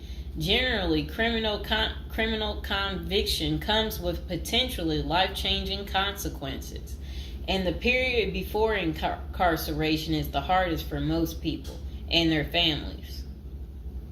We understand you may be stressed and anxious about what lies ahead. For this reason, we are committed to providing you with essential coaching that you can implement immediately to get you ready for custody. Let us take a look at some of these preparing for incarceration tips. Learn about federal prison. Depending on the nature of your offense, the court might order you to self-surrender, or you may go into the custody of the U.S. Marshal Service. Whichever way, you need to arm yourself with knowledge on what to expect in the federal prison you report to. This means reading quality prison preparation books and speaking with a knowledgeable advisor who has ideally done substantial prison time in the system where you will be incarcerated and at the same security level. So if you know someone who has served as much time for you as the same charge that you have, that's the mentor you should be talking to and linking up with to learn more about what prison life might be like. Okay, so it says the Federal Prison Handbook, the definitive guide to surviving the Federal Bureau of Prison, is the best book for this. We tell it like it is and do not offer false promises to scare you into opening up your checkbooks. Take this step seriously. You must build an informational foundation to make good decisions in prison. Federal prison facilities. There are over 100 federal prisons across the nation, and they operate at 5 different security levels: minimum, low, medium, high, and administrative. The security levels are determined by features such as security barriers, presence of external patrols, detection devices, guard towers, type of inmate housing, cell or dormitory, staff to inmate ratio, internal security measures. Below is a rundown of the features of each of the security levels. Okay, so it says minimum security prisons, federal prison camps. Dormitory housing, low staff to inmate ratio, limited or no perimeter fencing, work and program oriented. Prisoners with less than 10 years remaining plus minimum violence history. Okay, so that was for minimum security prisons, which is federal prison camps. Okay, so low security prisons mostly is dormitory or cubicle housing, higher staff to inmate ratio compared to minimum security prisons, double fenced perimeter, strong work and program offerings. Prisoners with less than 20 years is what low security consists of. Medium security prisons, mostly cell type housing, higher staff to inmate ratio compared to low security facilities, strengthened perimeters, wide variety of work programs, greater internal controls, all types of prisoners but with less than 30 years remaining on their sentencing. So the minimum is for, again, people who didn't commit the worst of the worst. And then low security, same thing, less than 20 years. Well, they're not the same thing, but and then medium means like you're gonna be there a while, but you'll be there less than 30 years. Okay. High security, okay, is United States Penitentiary, USPS, single and multiple occupant cell housing. Highest staff to inmate ratio, highly secured perimeters, close control of inmate movement, all types of prisoners, but sex offenders and informants are highly likely to be victimized. Administrative security prisons.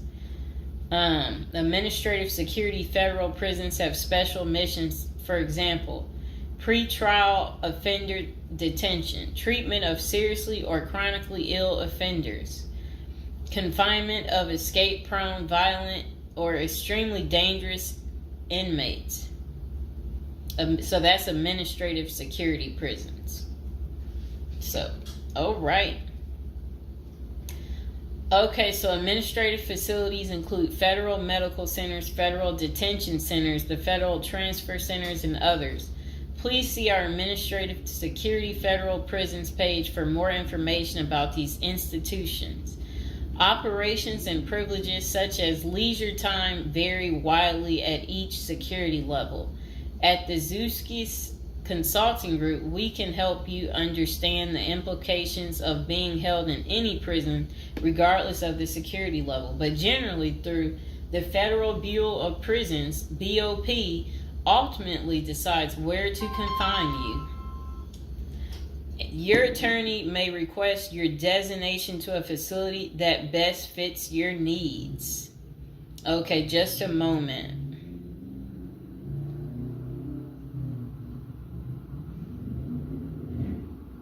I'm trying to figure out how do I'm going to this. Let's see.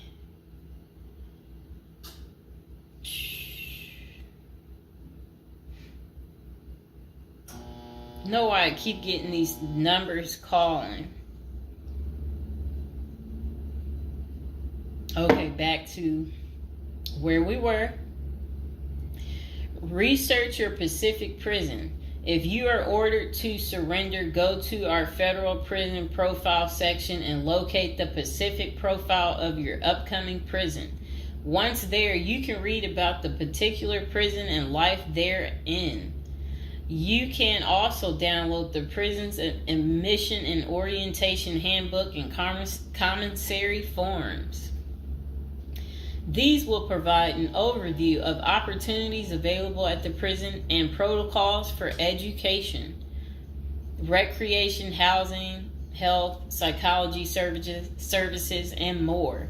This is a valuable Prison Pacific information that can be very helpful in your journey in preparing for incarceration. Okay, so arrival and personal property. Whichever prison facility you are designated to, prison staff from medical case management and psychology services interview and screen you upon arrival. Later, you join the admission and orientation program for formal orientation into the facility's procedures, programs, policies, and services. Moreover, BOP restricts the personal property you can take when entering the prison or retain during your stay. Criminal defendants who self-surrender to their institution may keep the following items: plain wedding band, plain earrings for females, legal documents, orthopedic or medical devices, approved religious items, prescription glasses. While you surrender in your civilian clothes, you will be given an option to throw the clothing away, donate it, or mail it home. The prison issues you clothing, bedding, and hygiene items upon arrival. In addition, you may purchase items such as shoes, recreational clothing, food items, personal care items, and others from the prison's commissary. Sounds like the military. Once you are in custody, there are Pacific guidelines regulating possession of any of these items. We at the Zuski Consulting Group can help you get ready for custody by explaining these processes and privileges. Money in prison. You can have money in federal prison, but the funds remain in your inmate trust fund account. These funds may be used for commissary purchases, telephone, email, and other authorized activities. Appoint someone you trust to act as a business or financial manager.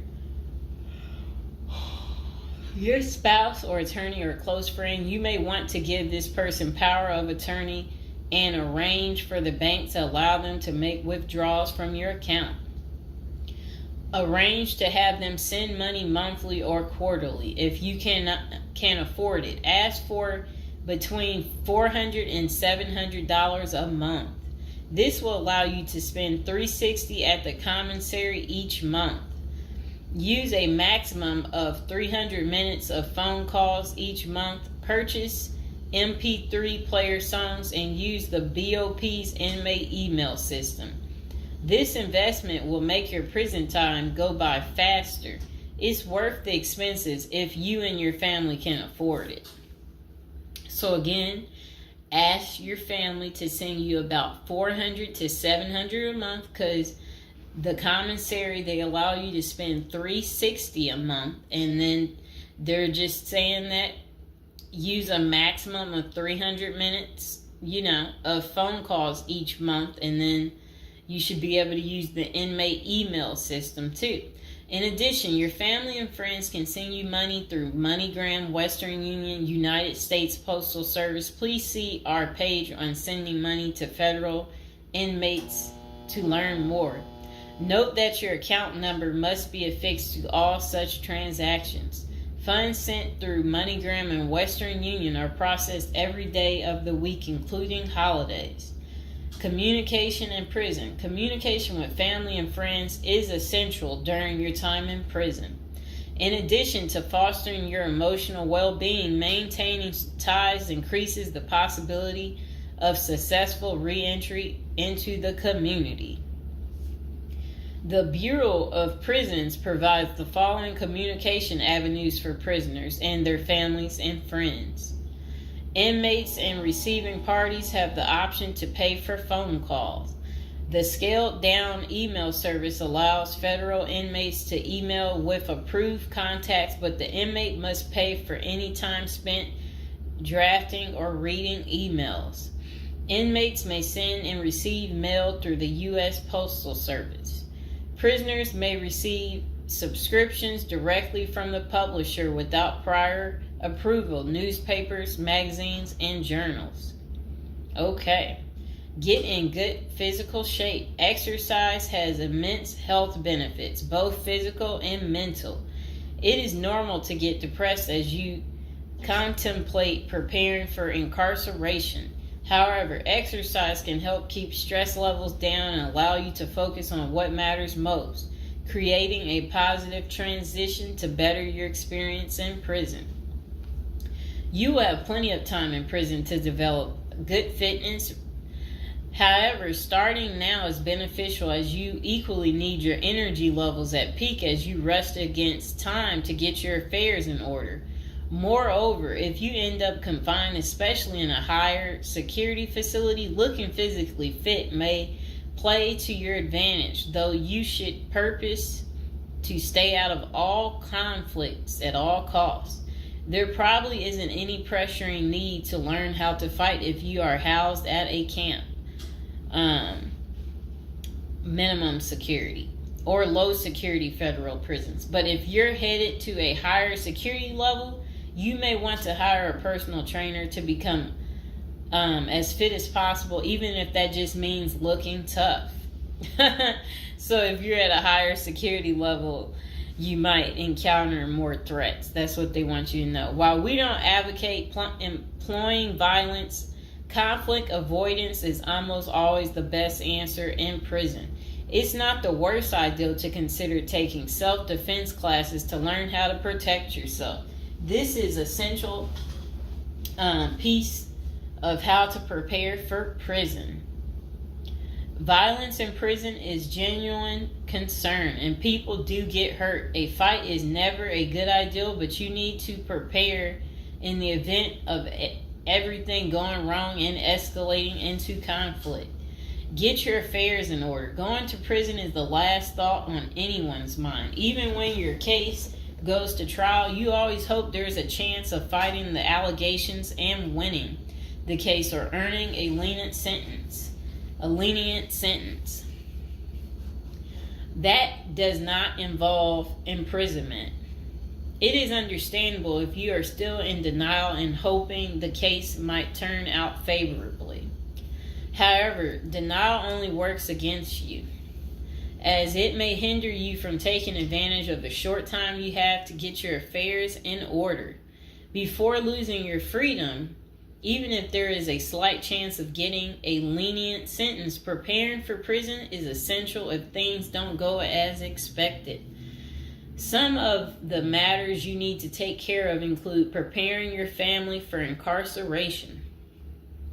Your family will be devastated by the idea of you being locked up and the potential dangers it might subject you to. It may take a while before they come to terms with the likelihood of living without you. However, you need to sit down with them and discuss life without you. If you are the primary provider, you may need to organize how bills will be paid in your absence. This may even mean working at downsizing the family's lifestyle if there are not enough funds to maintain the same lifestyle. If you live alone, you need to make arrangements for your property so that debts do not accrue in your absence. If you have young children, they may not understand the long-term implications of your absence at the moment, but it will soon affect them, so you need to plan the best way to help them cope. Consulting a psychologist is vital, as they can suggest ways to help both you and your family cope in the short and long term. Lastly, it would be best to inform your family that they can reach you either through email or written correspondence. They should also expect you to call them regularly or through video visits whenever possible. While preparing for incarceration is critical, maintaining family contact while you are away is equally as important. Okay, next is about appointing a power of attorney. Generally, a power of attorney grants another person the ability to control your affairs in your absence. This could be your spouse, parent, child, sibling, or trusted friend. If you appoint someone other than your spouse, you could grant the power to two people who should consult each other before making any decisions about your affairs. This may eliminate conflict and guarantee extra safeguards against misuse of the powers. As you do this, ensure you draft a financial plan on how the finances should be utilized while you are in prison. You may also want to create a rough budget of your financial needs in prison and coordinate how the money will be channeled to your commissary account. Designating your point of contact. Before surrendering to prison, ensure you identify a primary point of contact. This could be a family member or a close friend. We can work with this primary point of contact as questions or issues arise. Additionally, this person will be able to better advise your family and friends of your status, location, and information. Please note that prison staff seldomly release information to family members. For example, if your family calls your unit team seeking information about your status or healthcare matters, they will not release information. With this being said, we have our clients sign a release information authorization, thereby enabling prison staff to disclose information to our team members. Next is resolving your medical and dental issues. Medical and dental services are available in federal prisons. However, they may not match the standards of your current providers. Care is often substandard, slow, and usually not forthcoming. This is a crucial element in preparing for prison. You will do yourself a big favor by dealing with this now and not waiting until you are in prison. If you have pre-existing medical and dental issues, get an evaluation from your doctor before surrendering. Likewise, it can be a very good idea to update your glass prescriptions and resolve any dental matters before surrendering. It can also be helpful to obtain complete copy of your medical records from your doctor. If you take any prescription medications, ask your doctor to draft a letter explaining what the medications are, and what underlying conditions they treat. While you can submit these documents to your prison's health service upon arrival, our team can also use these in cases of prison staff not adequately treating medical conditions. In these cases, it is critical that we have underlying documentation, as this helps us Motivate prison healthcare staff. Creating a list of contact information. Before going to prison, prepare a list with contact numbers, mailing addresses, email addresses for all the people you may need to contact during your confinement. This way, you will not get stranded whenever you want to contact a particular person. Additionally, try to fit this contact list on one double-sided page. Many receiving and discharge officers will allow self-surrendering inmates to retain this page. If not, we also recommend our clients provide us with a copy of their contact list. We overnight this contact list to our clients on the day of their arrival. Authoritative information about going to prison. In the past, people used to go to prison utterly oblivious of what lays ahead and would endure untold hardships before they adjusted to their new life. This is not the case today. There are dozens of books, guides, and other programs that help defendants prepare for their life behind bars. While we cannot attest to other firms, books, or products, our team regularly assists clients preparing for prison. Here are a few of our book offerings: Prison Education Guide, Federal Prison Handbook, Directory of Federal Prisons. While waiting for your sentencing or self-surrender date, ensure you gather as much information as possible to enlighten yourself. Most prison preparation resources are written or produced by ex-convicts who have served long sentences in federal prisons, or experts who have worked closely with the inmates and are familiar with the criminal justice system. Researching widely and reading available credit resources can be an eye-opener, enabling you to adjust to your new life quicker. Aside from reading prison preparation books and guides, you may also seek out prison consultants to answer your questions and provide insights on the ins and outs of prison. For instance, at Zeus Consulting Group, we help criminal defendants develop strategies to prepare for prison and successfully reintegrate into society. Our objective is to help you develop an informational foundation to make good decisions once in custody. Life in federal prison. Before commencing your federal prison sentence, you need to know how to prepare for federal prison with a survival guide and tricks. Assuming you have gathered as much information as possible about what your life in prison will be like, here are some tips to enhance your experience. Stay out of prison politics. You do not have the liberty to choose your neighbors in prison. You meet people from different backgrounds, some possessing extreme opposite personalities, ideologies, and outlooks on life. Despite the sharp differences, you may have to share the same facility for years. In ideal circumstances, people should embrace diversity, but not so in prison. Conflict of interest and prison politics are the order of the day. However, it helps by maintaining a low profile throughout your stay. Otherwise, if you indulge in politics and things turn ugly, it may compromise your chances of coming out unscathed. Keep yourself busy. Federal prisons require medically able inmates to work. As soon as you arrive, ensure you find a job that you will enjoy. If you don't obtain a job on your own, prison officials will assign you a work detail. We advise our clients against this approach since it often means working long hours in the kitchen.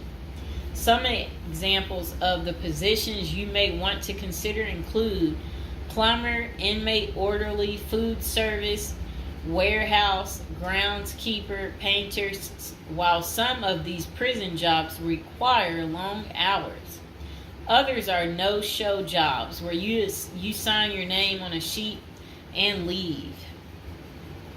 While federal prisoners are paid for their work, wages tend to be meager. For example, federal prisoners typically earn 12 cents and 40 cents per hour. These funds are deposited into your commissary account, which you use to buy personal items. I'll repeat that again. Oh, sit down, Mr. Fox. Sit down. Sit down, baby.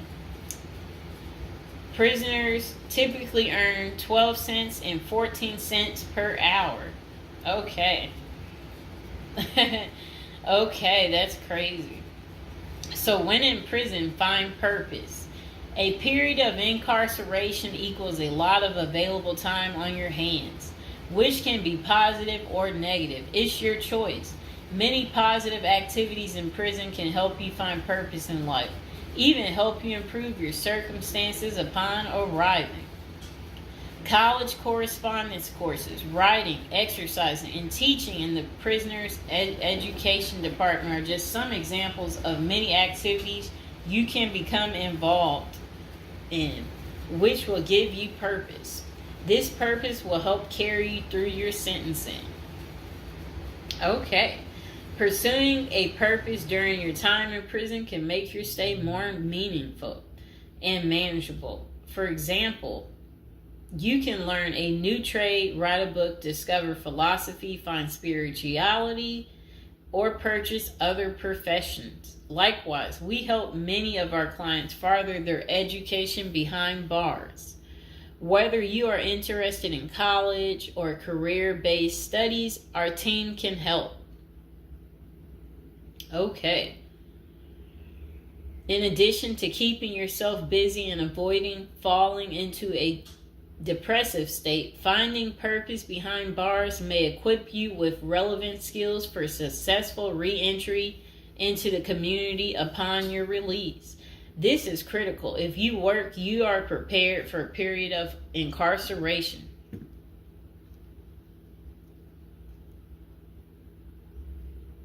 So, yes, that's very critical. Thinking through potential activities is a critical step in figuring out how to prepare yourself for jail. How you find purpose is up to you. One of our clients, a doctor before his incarceration, spent his time helping those who need physical therapy. Find something that works for you. It is a good idea to put a plan in place so you can focus on the day of release from the time you enter. Avoid discussing your charges. When first entering prison, many inmates receive the prison 411. Other inmates want to know who you are, your criminal charges, your sentencing, and other relevant information. Whether someone tries to bully this information out of you or a friend in prison asks, do not fall into the temptation to disclose your case details. Many things can go wrong if you do so. For instance, a fellow prisoner could make a deal to serve less time in exchange for the information, especially if the details are incriminating. Also, the nature of your crime might cause you to be victimized, especially for sexual-related charges. Please contact us at the Zeus Consulting Group if you are concerned about these types of disclosures. We help clients charged with all manner of criminal offenses develop a strategy for addressing these sensitive matters. This is especially important for clients charged with sexual offenses or who have testified against others for a sentence reduction. Stay clean. However tempting the ideal of using drugs in prison may be, you should steer clear of them. This is a key area for in-prison conflict among fellow inmates. Likewise, inmates caught drinking alcohol or using drugs are often severely sanctioned. While this can be an appealing avoidance avenue, especially when struggling with depression, this is not the answer.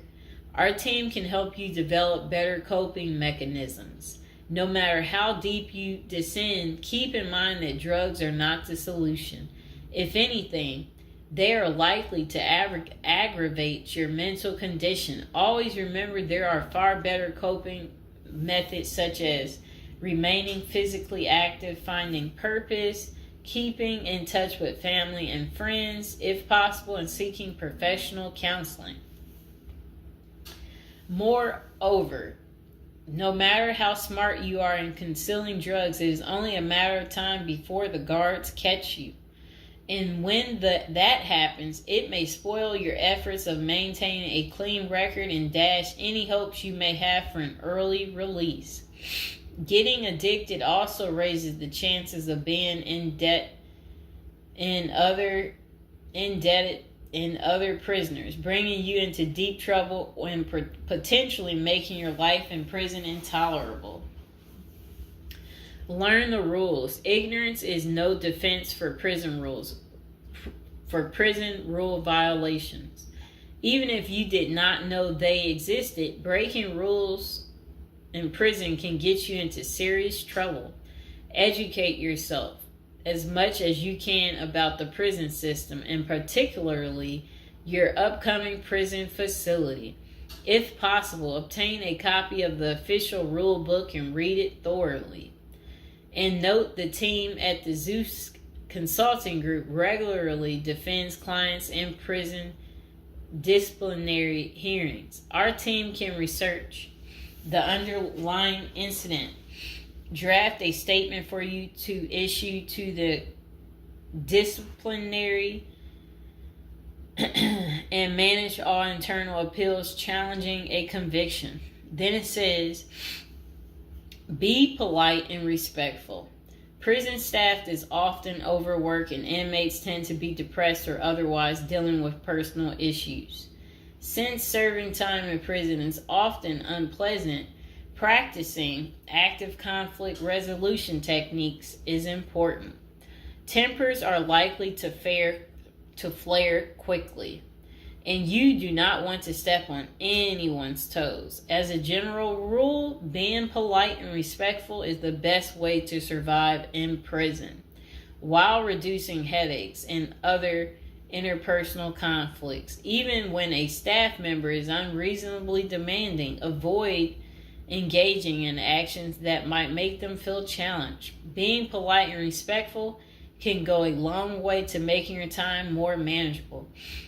Next thing is to have the right attitude. The moment you enter prison, your life takes a turn. You might lose friends, family outside of prison. Even those you did not expect to abandon you may just do that.